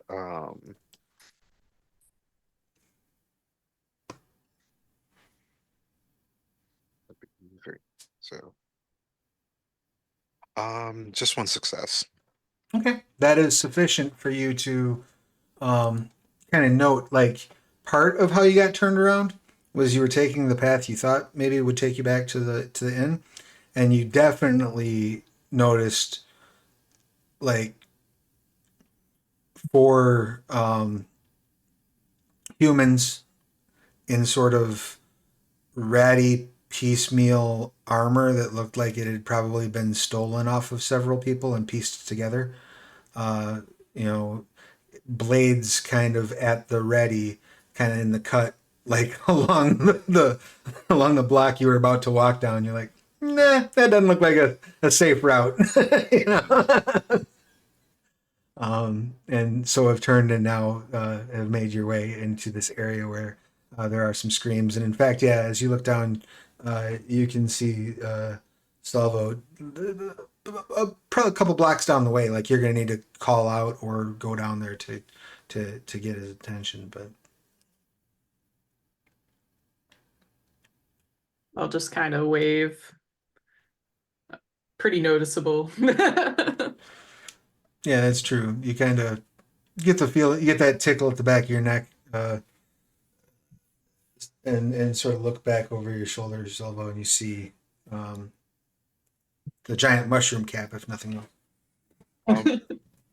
Um, he's just gonna do that weird eldritch-like rush over to them, that weird zigzaggy through folks.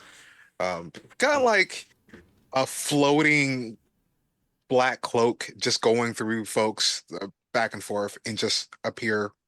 Um, I used to call that slender stepping in high school. yeah, just appear behind Kelza. The screaming, is that related to one of you or? It's a fungus. So, yes, no, family issues, I'm guessing. Would you like to come find out with me? Sure. Is this a hunt? Potentially. It's a job. I got nothing. Well, honestly, I met someone, a shallow, so I have to be back before the rising of the, Sunflies. yeah, that, yeah. So, Great imagery, by the way, Travis. Sunflies. I love it. Yep, that's how day is measured in the world below. I like it. so I can help. What are we killing? Potentially nothing. Hopefully Potentially not. much. Hmm, hmm, hmm. So is this gonna take like sharper arrows, blunter arrows? I think we should pay a visit to the market very briefly. Got it. I need a Now, forge. Now, as I recall from the reading, honey does exist in the setting. One would assume that wax is a thing that you can buy. Absolutely. Yeah. I'm gonna get just a little bit of wax, enough that each of us can stuff our ears if it gets too terrible. Okay. You do so. All right. Hand out a couple dabs to everybody. Should it grow too great, the voices outside of your own minds, this should help. Can I buy like a basic herbs and potion kit for healing? Yeah, absolutely. Just a simple healer's kit, something that would give you an enhancement on your medicine. Sure. Cool. That's all I need. Excellent. You purchase your supplies, make your way to the whale. As we're making our way, I'm going to explain my end of this. There are some who must escape this place. They have arranged for quiet departure before at the beginning of tomorrow. I am to meet with them before then. I've been asked to gather what help I can for this purpose. The prize is something I believe either of you would profit by, particularly you, my fallen brethren. There is something magnificent in the metal that she makes, something light and strong and slashes through things and does not break. Can you imagine? Can you imagine a weapon or a tool or a shield formed of such miraculous material? Um, I so there's like a brief like if you could actually see like whatever would be like a smile through this weird mask, that would be like growing from ear to ear, and he's a little bit more perked up listening to this. This hobgoblin has discovered a mean to create something truly miraculous, but the people of this place, they plot to take it from her, perhaps even her family themselves. I seek to prevent their crossing before their time. Hmm. and they are willing to reward with samples of this miraculous material. For you, my fallen brother, certainly a new weapon in your sheath made from such a thing should bring you some pleasure. And perhaps the value of such a thing could purchase much mercy for your people.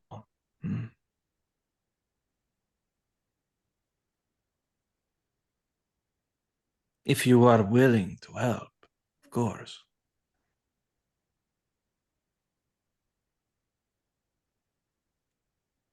You had me at strange metals and annihilating the people of this great city.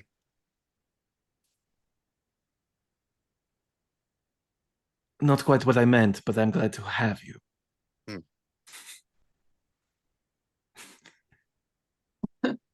So like I said, we're smuggling. Raise an eyebrow at annihilating. Like, Yeah, it's like it's like Pyro and Team Fortress. You know, we're saying two completely different things. And you will sipper.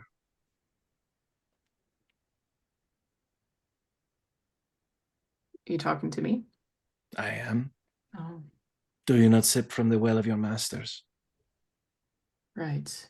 No payment needed. And I certainly won't be annihilating anyone. Hmm. I'll do this for you as a friend. That is appreciated, but should we succeed, collect your pay and let those proceeds support your people. I know what it means to you. Thank you. That's what I'll do. Then first things first. I assume we are doing this as a first step towards helping your ailing folk. I need funds. I've lost an important person along the way, this voyage from the Crystal City. And I'm hoping to get enough funds to hire some people to help me go find him, if he's alive still. I may be able to help you if he is not, or at least provide by process elimination some measure of idea if he is still among the living. If you do that for me, I'll owe you immensely. No, you shall not. Your luck is poor. It is mine to give where those have not. Something I believe your masters would not understand. And I start walking towards the shriek. As you get closer to the whale, you find you can start hearing some tapping as you approach. And you see there are probably a dozen or so workers, mostly Darv, a couple of humans, that appear to be taking plates of various metal and like gently tapping them to the stone, trying to like block off the whale. And as they see you approach, one of the workers kind of spins and rushes over to you rather quickly. This is actually a Makiru.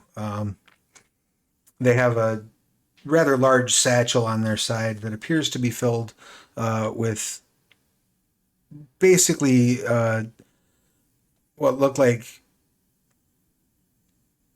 almost like a railroad tie, like a heavy spike, and there's like literally like sticking out, like overflowing out of this bag. And they approach and they shh.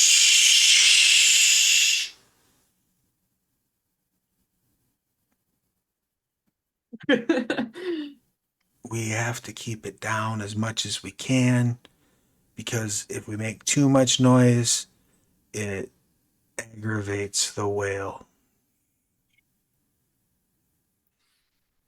Does the whale serve no positive purpose in your culture?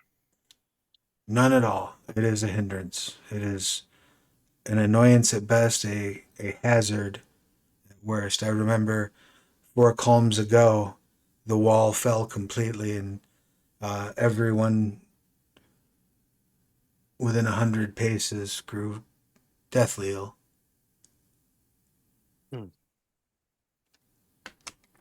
When did they start whaling? Oh, Anyone know why? as long as the Hearth has been here. Hmm.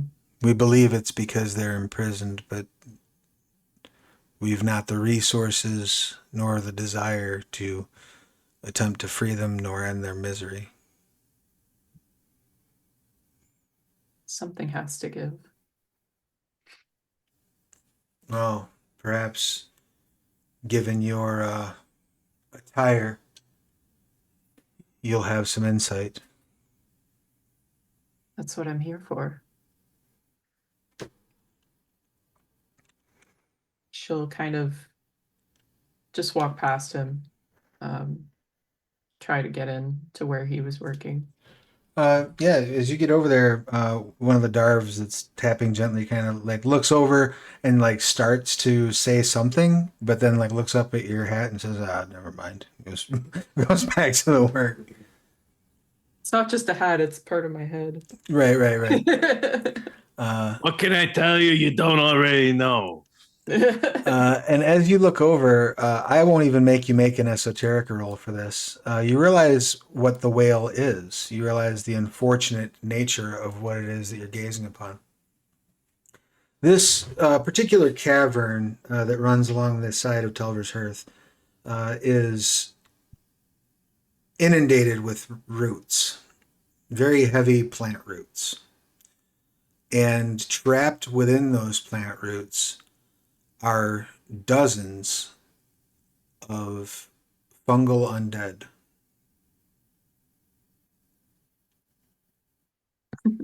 The fungal undead are effectively zombies who are animated by a fungus, much like the zombie ants in the real world.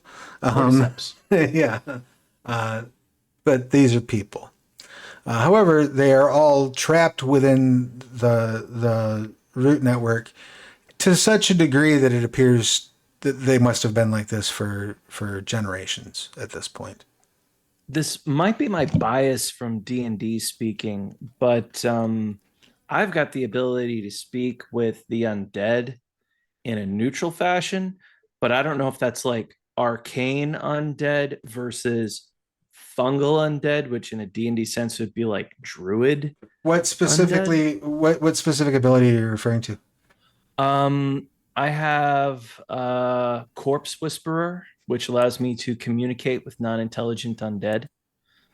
Oh, yeah, 100%. Yeah, Absolutely. and so do these count for that, being that they're fungal, or It's non-intelligent, correct? yes? Yeah, they are effectively non-intelligent. They share a hive mind, but it's Okay. it's impulse driven. It's not. I'm picturing it's like a necromancer trying to turn, like, control yellow musk creepers. Not that kind of zombie. Right, that's not the case here. Yeah, you Okay. absolutely can speak with them. Okay. I have Sorry. speak with mushrooms. You have an ability that allows you to speak with fungal creatures as well? Yes. Excellent. And tell me, That is so cool. are these DC syntheses or sorceries that you're relying on? Synthesis. Yeah, theses. Excellent. No, mine's a synthesis. Okay. Beautiful. Do either of those require a roll of any sort to activate? Corpse Whisper, as far as my notes go, communicate with non-intelligent undead. Give me 1 second. I got you. Corpse Whisper? Okay. Yeah.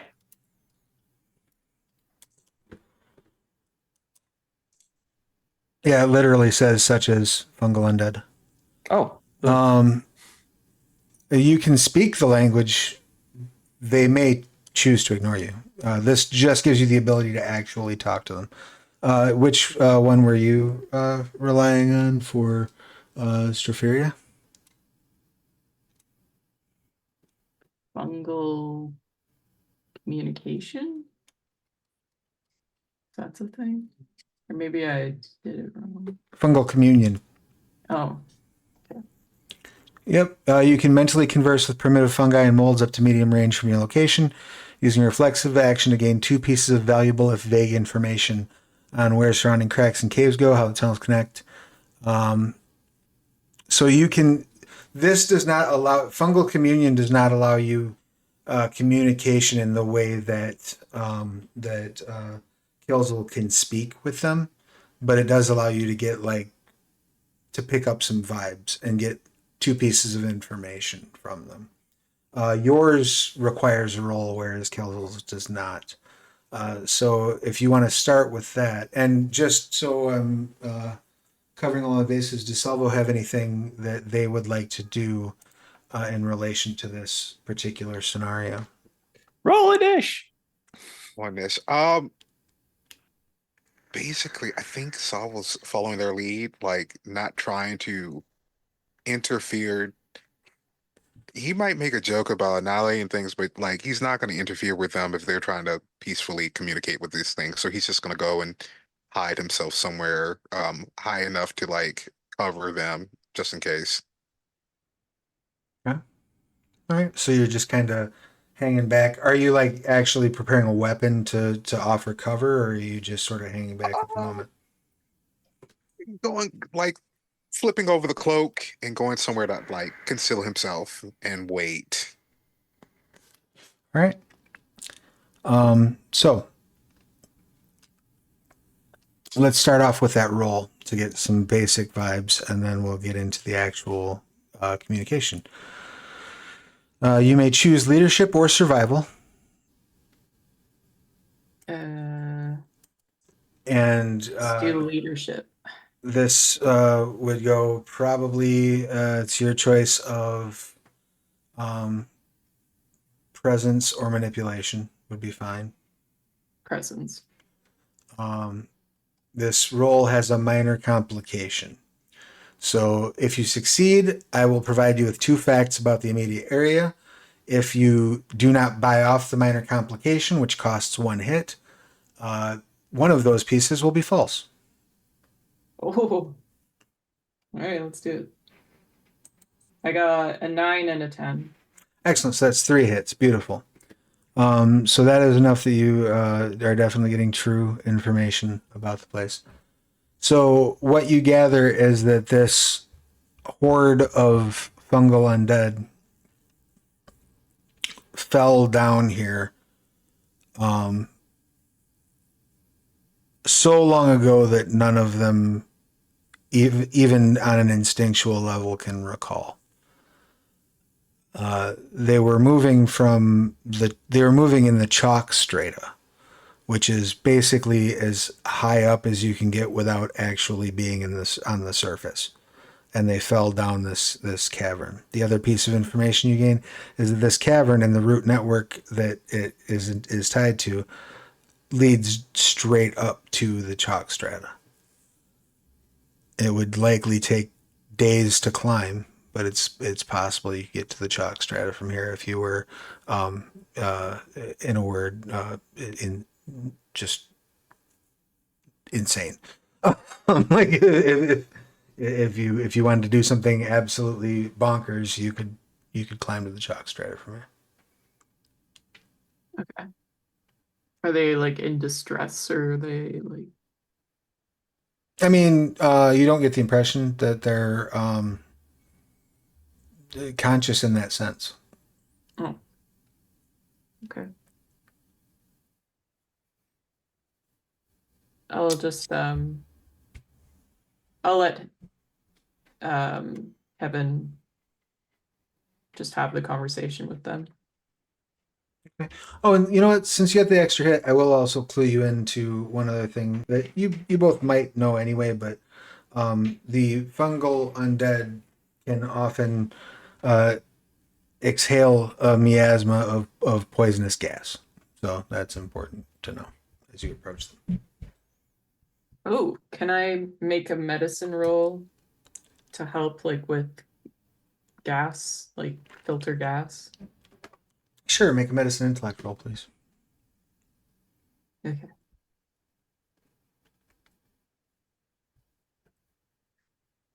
4.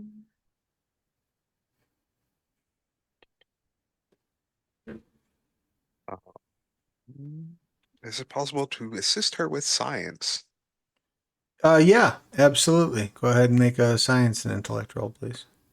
And I have always prepared +1 enhancement to med roll. All right, excellent. Plus, you have that med kit that you purchased. So that's another +1 enhancement.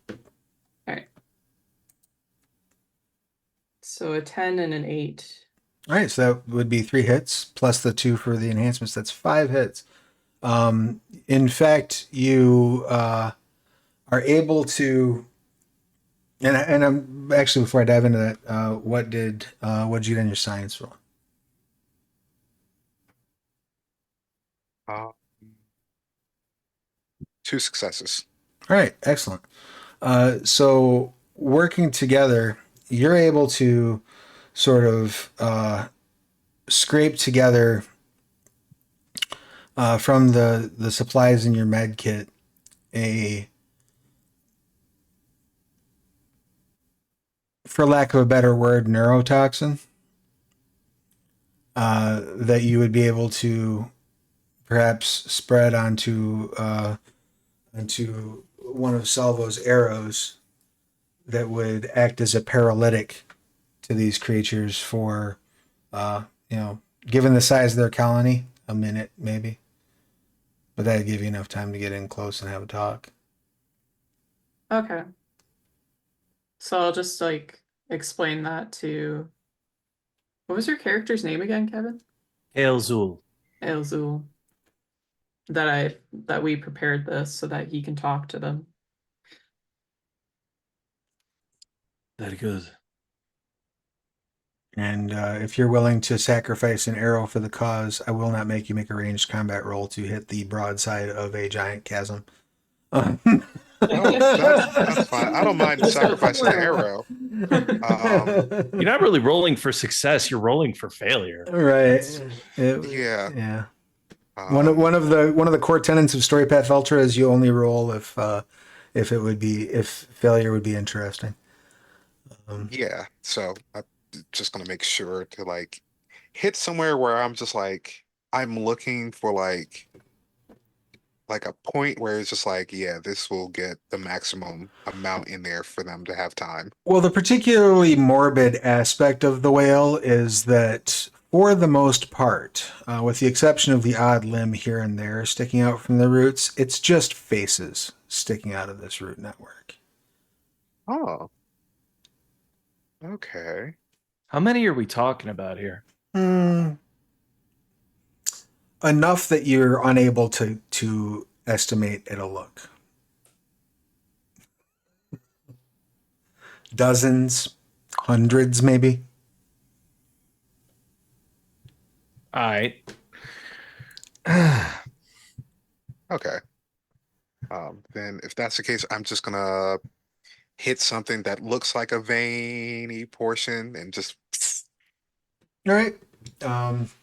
You shoot one. Vein probably a little hard, but if you're looking for like a soft tissue that would work well, you pop one in the eye, no problem. And you can see a rather chilling effect as when you hit it in the eye, it immediately just freezes completely and stops wailing. The others are start reacting, but in a wave they freeze in whatever position their face was in. Well, I can't talk to them if they're frozen.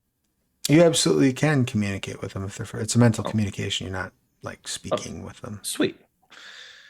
I will intone gently. Vessels. How came you came to this place by a false path? You must return to it. There is a way back by which you may go. Will you not make this journey?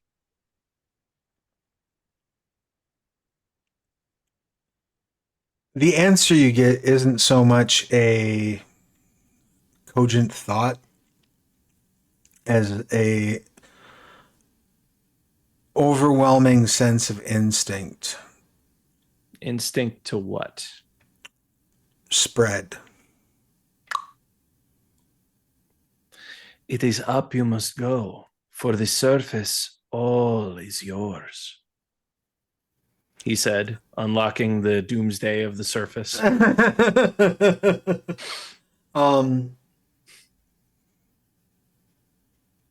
You get an impression of failure.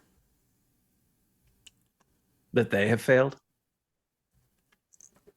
Or that they will fail. That they do not feel that movement is possible. Will you not ease this way then, and find a place to call yours? If you are so trapped, we could perhaps give you freedom and give you peace. Freedom from these roots. Freedom to spread. They're talking about like killing and spreading into people, right? Yes, their entire drive is to share their infection. They seem to feel that like up or down doesn't matter to them. What matters to them is no longer being trapped in these roots. You cannot silence the screams.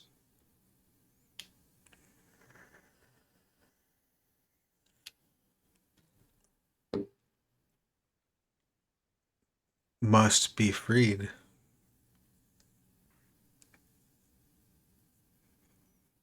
Does anybody have any ideas? Because I'm running out of things here. This is pure evil. This is an affront to me. One of the Darv workers says, I said we ought to light it on fire, but the council thought that was a terrible idea. Because of the smoke? Well, the smoke, and we don't know where all these roots go. Well, the shaft goes all the way up to the chalk. Ooh. The smoke would have far to go. Yeah, but if the fire spreads... Yes, I see what the council might have been talking about. The alternative is these things want to spread into us. It tracks. That's why we're walling it off. You realize eventually the screams will shatter whatever you wall. Well, usually it's the calm that shatters whatever we wall off. But I noticed that funky little potion that you put together there. Quite impressive stuff. Think you could cook up a big enough batch that we could shut these folks up for a day or two while we finish the work? Is merely walling it off enough? Isn't this a problem to be solved? Well, it's a problem every year. Call men's. Chunk of the wall falls off. Like clockwork. You have devised this concoction, and it was a paralytic. Is there a way to make it last longer, or perhaps, if it is not an affront to you, make it lethal? I could. This is only a basic medicine kit. What I could do with more supplies and a better quality ingredients, I think I could help in that way. These things should not become freed. They should be silenced forever. Would the council be willing to provide the materials necessary for a concentrated dose? Something that would paralyze so that they may be rooted out or even slay them wholesale. In fact, as an additional courtesy to offset the costs, I would be happy to compost that which we pull forth, to return it to earth and make for your harvests, once properly deprived of their parasitic fortunes. I think I can ask the council now that I know what we're dealing with. And of course, we will need somebody talented to apply such a concoction. I don't suppose, Avo, this is your area of expertise.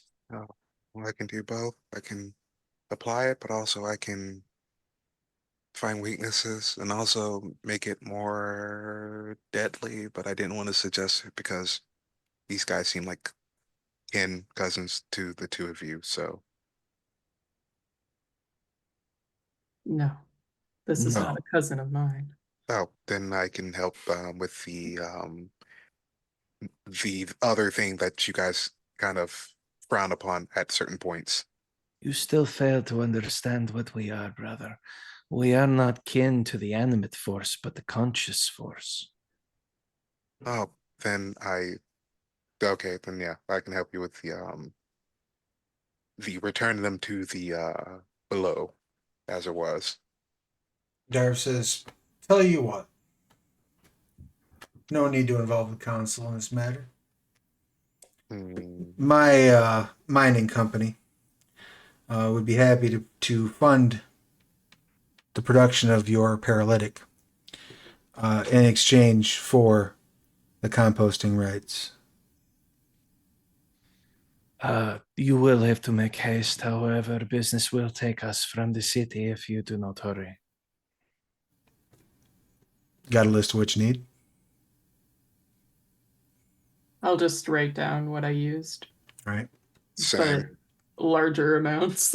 Yeah. More, stronger. It says, Ithrin, dump the sticks. We'll need your satchel. Run to town. Pick these things up. Oh, and something with needle points as well. They nod. Let's see. No problem. I'll be back before you know it. And takes off running. Is this an appropriate place to ask for a 5-minute break? Actually, yes, this is a perfect place. Let's do 5 for bio and techno. While we are taking our biological and technological breaks, I would highly encourage you to head over to the Curious Cats of Mao backer kit if you've not yet checked it out. We are currently raising funds for that. We are fully funded and now well into stretch goals. Also, if you're enjoying what you're seeing, this game, The World Below, is available for pre-order on BackerKit. And you too can get into extreme home subterranean gardening. Yes, exactly. And that is also available. So check out those links while we're away. Pick up some glorious gaming content. Hang tight. We'll be back momentarily. If you're watching this on the VOD, fast forward to see our pretty faces. We'll see you momentarily. All right, catch you in a tick.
Hello, everybody. Welcome back to twitch.tv/The Onyx Path, where we are returning to the world below. When we last left our adventurers, they had sent Ithrin, a Makiru worker who was present at the whale, to go collect some supplies from town. Doesn't take them long. Probably 30 minutes, perhaps, and they come back with a sack just overflowing with the full list of supplies that you required. Because you already kind of have a recipe for this together, it's really a matter of quantity.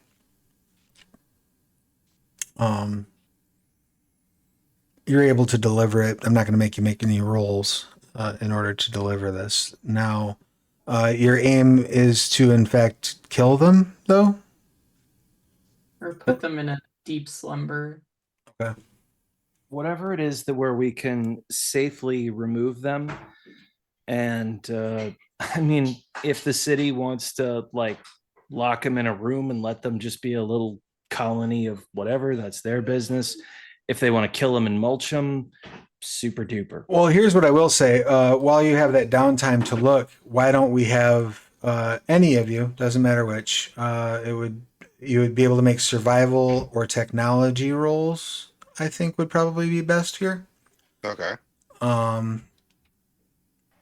Whichever you prefer. I would probably say pair that with intellect, since you have the time Ooh, I can do that. to look it over. Both my I've got intellect 5, technology 2. But if somebody can do better, they should. You're also able to pool your successes here, so if you all want to roll, okay. you can. What is this for? To determine the logistics of trying to remove them from where they're at. Success 8, correct? Yep. Your target's 8, and 9 counts as 1 hit, 10s count as 2 hits. Okay. I got 10. Sorry, you first. I got three. 9s. 3. How many 9s you said? 2. All right, so that's 2 hits from you, 3 hits, and then how many did you get, Crow? 10 and 2 8s. So that would be 4 hits. Okay. So it becomes abundantly clear to you as you're sort of looking this stuff over while you're waiting for them. It would take weeks probably to excavate out this root network enough to free the bodies. Some of the roots are thick enough that you're fairly certain it would be comparable to trying to dig through stone. Would our job be considered done if we just give them the recipe for the neurotoxin and let them like make this the industry of the season? Yeah, I would say so. I would say so, and in fact, I would say with the number of hits that you're throwing around right now, that would even Expedite the process for them. Well, not so much give them a really good plan. Not so much expedite the process for them as it would give you all an enhancement to your reputation in the area. People will look favorably on you if you were to return or to ask for anything before you depart. Okay.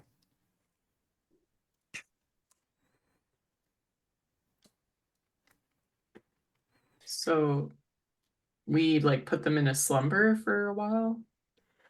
Yeah, you effectively are able to drop enough toxin into them to render them inert at least far longer than you will be in town.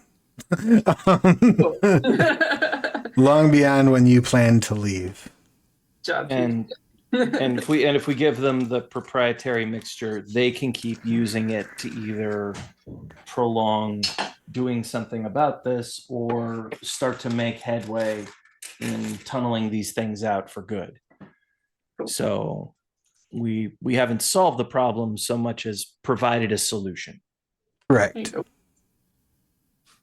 which, 6 of one, half a dozen of the other. So cool. Haley, I guess it's your gig, so you get to report in. All right, I'll show up at the council. Tell them the good news. Excellent. They express their gratitude. Tell you that if there's anything that you should need in the future, you need only ask, and that they will ensure that the mining corporation holds to their end of the bargain. I'd like a permanent residence for me and my people to stay. That can be arranged. That's all I need. Um, And she'll look to the rest of the group. Anything that you guys might need.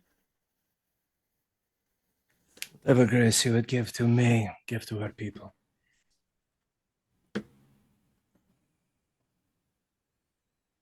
Be generous with them. I would just like for folks to just at least pretend that I am in the room, and for folks to not just, do that thing where they start talking over my head, pretending like I'm not there. Also, some of the names for my people were just Epicureans. That's it. That's all. That's all I need you to do. we will ensure that discussions of sensitivity make their way through the parlors of Telver's Hearth. Mm-hmm. I'll also be respectful for her people, or a curse of my people will fall upon all of you.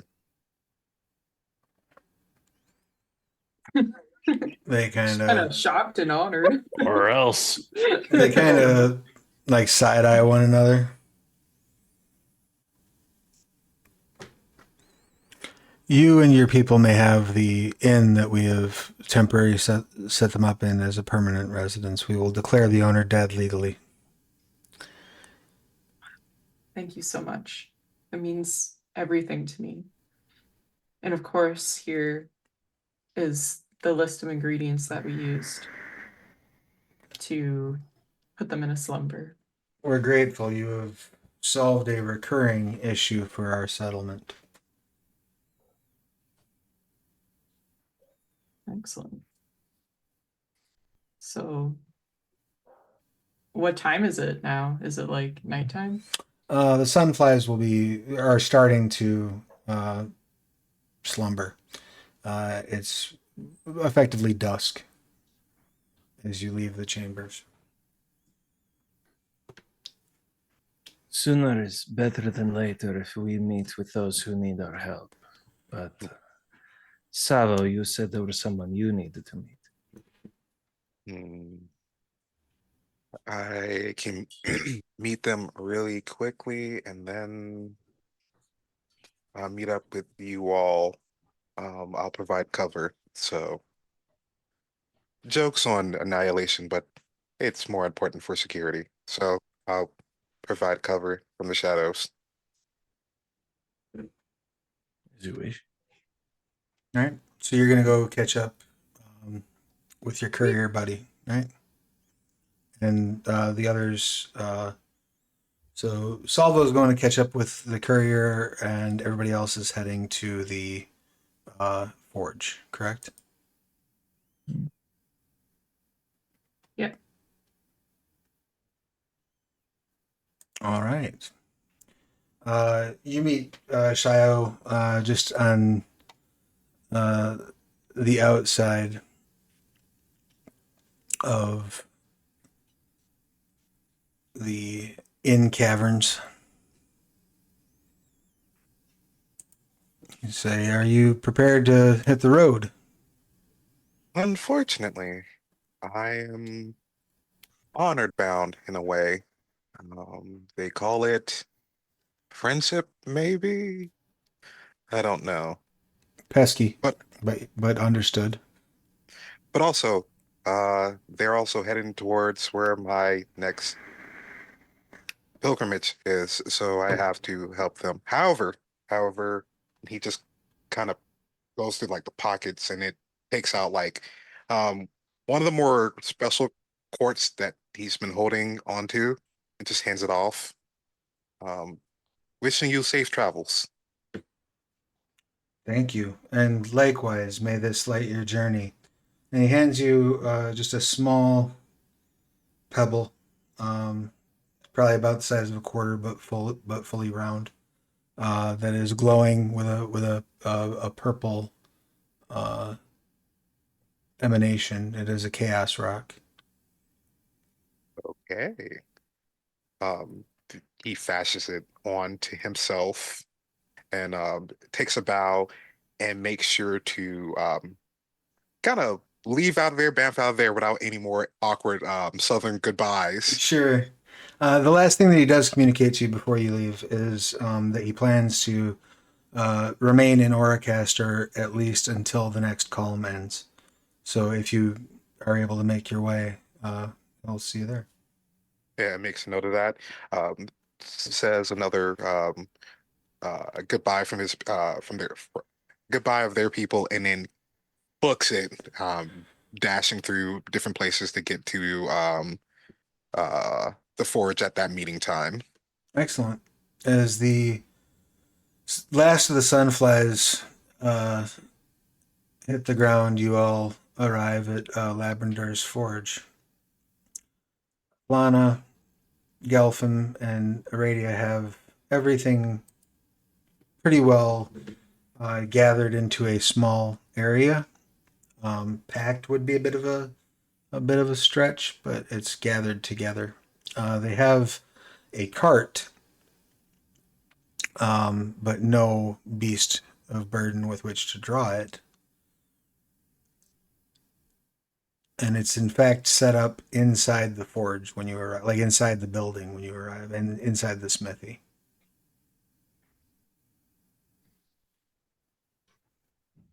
I would question how you are going to move the cart, but seeing that you have forged all of this without flame, I imagine it will be no difficulty for you. It's going to be extreme difficulty for us. We're going to have to drag it by hand. But that's a problem for after our departure. And above you, you hear, hey, a hobgob woman, tall, lanky, uh, green skin, pointed ears, giant bug eyes, like drops off the ceiling and lands in the middle of the room. M. Glitterstone, pleasure to make your acquaintance. You can call me M. I'm Kelzul. This is Salvo. And this is, I have it written down. And this is Strafaria. Nice to meet you all. Althana tells me that you're nice, trustworthy, fine folk. One does try. Tell me, are you squeamish? Just a slow, sinister smile. All right. Well, in that case, and purple energy starts to flicker in her eyes. Keep your hands and legs inside the portal at all times. And she starts moving her hands in a circle. And as she forms this shape, a ball of chaos opens in the middle of her hands. And the ball of chaos flashes outward, effectively engulfing the entirety of the smithy. you feel your ears pop while you have the sensation of your guts moving up into your throat, while at the same time feeling tickle at the palms of your hands and base of your feet. And this all kind of occurs simultaneously as you are shunted through space in a chaos portal. Mm. So glad we're not playing 40K.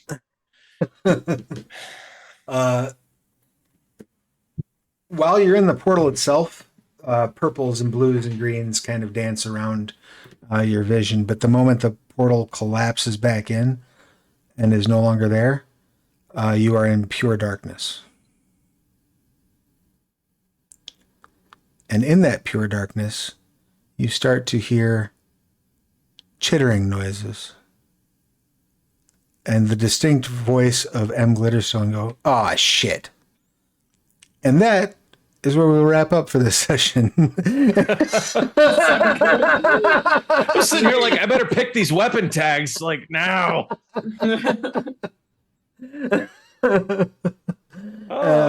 Any questions, comments, complaints, or concerns about tonight's session? A great way for our missing player to make an entrance will be the cavalry coming to the rescue. So Yeah. nice. I didn't bring a torch. Awesome. Jeez. And mushrooms do not burn. Mushrooms do not burn. And you do have access to some weaponry that's with you. You just are currently all going to be dealing with the darkness status effect. One thing that you can sort of think on between now and next session, we didn't get a chance to really delve into it this session because the opportunity didn't really come up. But all of you, everyone in the world below has the opportunity, the ability to manipulate raw chaos. You can create wild chaos effects, including things such as like conjuring a light out of raw chaos. If you're not a chaosist, it's dangerous as shit to do. If you are a chaosist, still kind of dangerous to do. But it's really dangerous if you're not a chaosist. But it is a thing that you can do. So that is a tool that you will have at your display and your disposal, and we can get into that a little bit next session.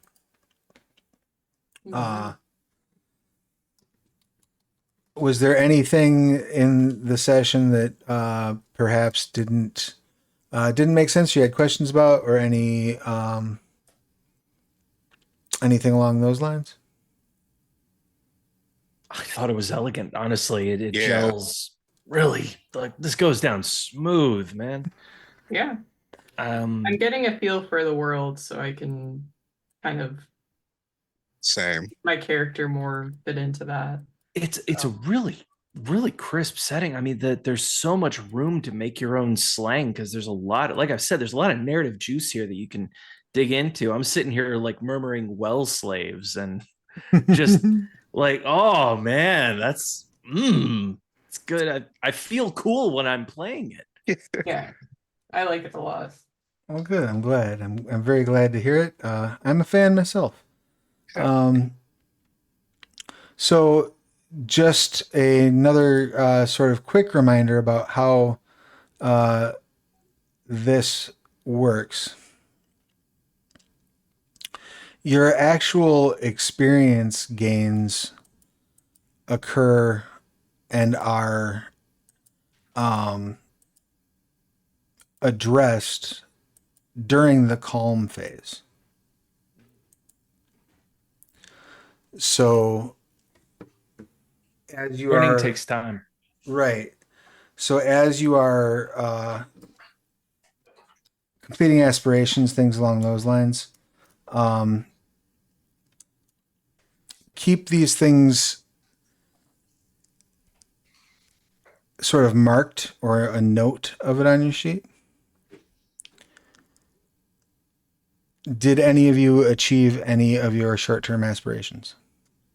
Was able to. Yeah. Excellent.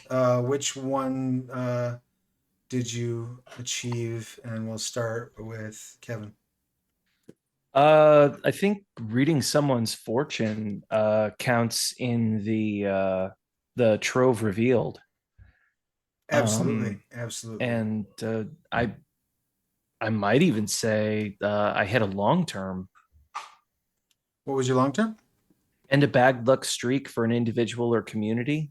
Um, I think we just did that. I would not say that that qualified so much as bad luck, because Okay. that was just an inherent uh, hazard. I guess. That's fair. Uh, And I'm not going to be so twisty as to say find someone with good fortune. Well, they met me and I sure straightened them out. So they're the lucky one. No, that'd be a real dick move. But yeah, read someone's fortune. I hit that. Excellent. So you may take an experience and may change that aspiration. Um, Haley, did you complete any of your short-term aspirations? Yeah, I think so. My goal was to find an adventuring party that will help me find my friend, and it looks like you guys agreed to do that. All right. So that's good. And Excellent. then I wanted to look over the people that I came with. I felt responsible for them, and I got them a place to live. So there you go. All right. And where is that another short-term then? Yeah. Excellent. So that's 2 experience for you, and you can replace both of those by next session. Okay. And then how about you, Crow? I got to add a chaos rock to my outfit, so woo. Okay, excellent. That is a experience for you. Anything else? That's it. All right, so you may select an additional short-term aspiration, and because you all gained or attained a short-term aspiration in this session, you also all gain an additional experience point. So you may mark those down on your sheet. As I said, these are things that are um, gathered and then spent during calm. In the meantime, you may each go through, because I think we just blew right past this during character creation. But if you go into chapter 5, it's got the weapons. You can create. You get either a weapon, a piece of armor, or a tool, and then the tag breakdowns for that are at the end of the character creation chapter. It's area 7B, I believe, of character creation. I did want to say, chapter 5 survival systems, the weapon tag for animated. When using this weapon, the user may purchase close combat attack tricks out to long range. I mean, it seems like that might mean it's a flying weapon after all. If the weapon, so the weapon tag, Yeah. yes, yes. Okay. I'm sorry, and Okay. I'm sorry. Does animate give it that tag? Yeah, that's let me bring that up in the other one. By instilling chaos into an item, the caster imbues the item with false life. This simple sorcery allows the caster to control the item like a puppet, adding the animated tag and the chaos locked status effect to the target. Okay.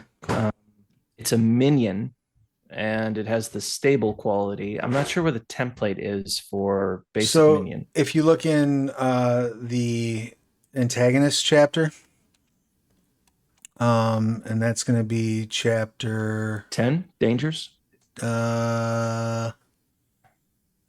It's Yeah, there we go. Yeah, I believe. You should find your templates at the very beginning of that. Cool. So Very cool. So yeah, and you'll want to make note of those traits. Do you have a question, Haley? Yeah, I picked a weapon. It's not from like the book though. I just said that I have like a cool staff and the tags are dream crafted and shield. Yeah, yeah. You can absolutely make a custom weapon just using, as long as you use the tags that you're provided. Yeah. That's you can have it be whatever you want. For reference, M's starting piece of equipment is a shovel with the exceptional tag that gives enhancement. Like she digs like nobody's business, which might come in handy next session. Well, Because y'all popped into a dark cavern full of terrible things. So, you're- um, You hear that? That is the sound of 1,000 terrible things coming right this way. I just have a bow and arrow, which I've had like long range and piercing. cool. But yeah, as we progress along, if you have time, I understand everybody has real lives between sessions, but we will return here in 2 weeks. If you have time in the next 2 weeks to look over, particularly, like I said, the weapon tags, things along those lines, if you need, but also the section on tethering wild chaos, that'll give you some ideas of resources you can tap to address your situation. Because you're right, nobody has a torch that's with you right now. So you're gonna need to find some way to contend with the darkness, for example. Somebody take flaming on their weapon. But but also like the portal that M opened was that can only be done through tethering wild chaos. There are some sorceries that let you make itty bitty portals, but like to make an actual portal to move people through requires wild chaos. And just in the name of full disclosure and fairness, I handled all the rules about what that portal was going to do to you before game. So Well, who was going to argue that? That felt like plot progression. yeah, well, one of the wonderful things about necessary. the tables in the story guide chapter of this book is they all very much do. They all very like all of the results on these random tables feel very much like, oh, that's the thing that would make sense. Yeah, it's very cool. It's got a very robust support system for the story guide. And I full disclosure to the audience, I did absolutely work on this book. I absolutely did not work on that part of the book. That's not me like uh, you know taking grand credit for my creativity. Like the powers, I'll take credit for all day because the sorceries that was a lot of me. But the story guiding chapter is awesomely written, and I'm glad to be able to leverage it. This is a lot of fun to run. It's very smooth and cool and fun to run. So I recommend one more time that if you've not yet done so, you head over to the backer kit for the world below and you pre-order it. On that note, let's go ahead and say our goodbyes. This time, we will start off with Kevin. Please tell us who you are, what you do, who you're playing, your pronouns, their pronouns, and anything you would like to promote. Hi, I'm Kevin R. Zarnicki, have been and shall continue to be he, him, playing Kael'Zul, an elf, I guess, shepherd of the dark. So I think that's an appropriate way to put it. I'm a game designer, voice actor, and educator. You can find all my socials, frankly, at the beginning of the video. I don't want to run you through all that stuff again, but I hope you'll come for some lessons. And if I can plug a third party thing, there's a game been out for a while. The sequel's coming, but it's called Kenshi. I've got like 5,000 hours logged on this thing. So it's got to be good. If you ever played like an RTS and wished that every character was an RPG character you could level up, this is the game for you. And I just reinvigorated my love of it with a mod. There are so many good mods that turns it into Star Wars, and it's mind-blowingly fun. So yeah, give Kenshi a look. Independently, the story of how it was made alone is worth your time. So give that a look and let them know I sent you. Just well, and other than that, really hope to see you in 2 weeks because boy, oh boy, is this fun. I'm gonna go pick up the book for real. I am glad that you're having a good time with it. And yes, definitely, we would love to see you all in 2 weeks, 100%. Please come back and check out what's in store. We're just getting started. We haven't even introduced the whole party yet. Uh, Haley, how about you? Give us your pertinence, please. Uh, yeah, my name's Haley, also known as babe_blade666 on Instagram. Pronouns are she, her. Nothing to really promote at the moment. Pretty casual. Um, not fully booked this year. um, Well, that just uh, means we have to fix that. yeah, there. I can do more. um, I'm playing a Myceli priestess. Her name is Stropharia Bloodstone, and I'm having fun. She's like the most benevolent, yeah, holy character I've ever like played. So Well, that's cool. It suits you. I dig your vibe. I think you found a good vibe for this. And that outfit. For your holy mushroom. Yes, and some commotion for the dress, definitely. yeah, Um, I and died for myself. and that brings us round to Crow. Hi, I'm Crow. He, it. I am playing uh Savo, a uh Epicurean, you know what, better way to describe him, an eldritch elf that may or may not be um this world's version of turning into alien, or maybe that's just how their people are. I don't know. They don't know. You don't know. Uh, and the backup support for these strange fellow. I have nothing to promote currently. A lot of things are postponed at the moment, but do do back all the projects that have been announced, and also keep watching in 2 weeks for the whole party to be here. Most definitely. And I would just like to take the opportunity to thank you again, Crow, for your work and the work of the other judges for the Story Path Nexus Game Jam. Mm. It was awesome of you all to do. It was really cool to see the participants. And it was also an excuse for me to get off my dead ass and finally make the Syads in 2028 book that I wanted to make. So I'm going to promote that in here. If you happen to enjoy Trinity Continuum and you want to play Syads and Aberrant that are able to go a little closer toe to toe with Novas, I have some alternate character creation rules that I've thrown up on the Story Path Nexus, inspired by Crow and the fellow judges putting that game jam together. Um, Deeply, deeply appreciate it. Uh, And I'm sorry, go ahead. sh oh, shout out to Corbin, because Corbin was the one who put us all together. So shout him out if you can, if you see him. 100%, 100%. Corbin was a big driving force behind that, and did a lot of work on getting it together. So huge thanks to that. If I'm going to continue being self-promoting, the other thing that I probably should point out is that last week Trinity Continuum Large Scale Combat came out, which is another thing that I'm super proud of. This supplement allows you to uh, handle massive space battles or huge ground armies in Trinity Continuum in a super streamlined subgame that also allows for systematically ways for you to focus in on individual character beats too.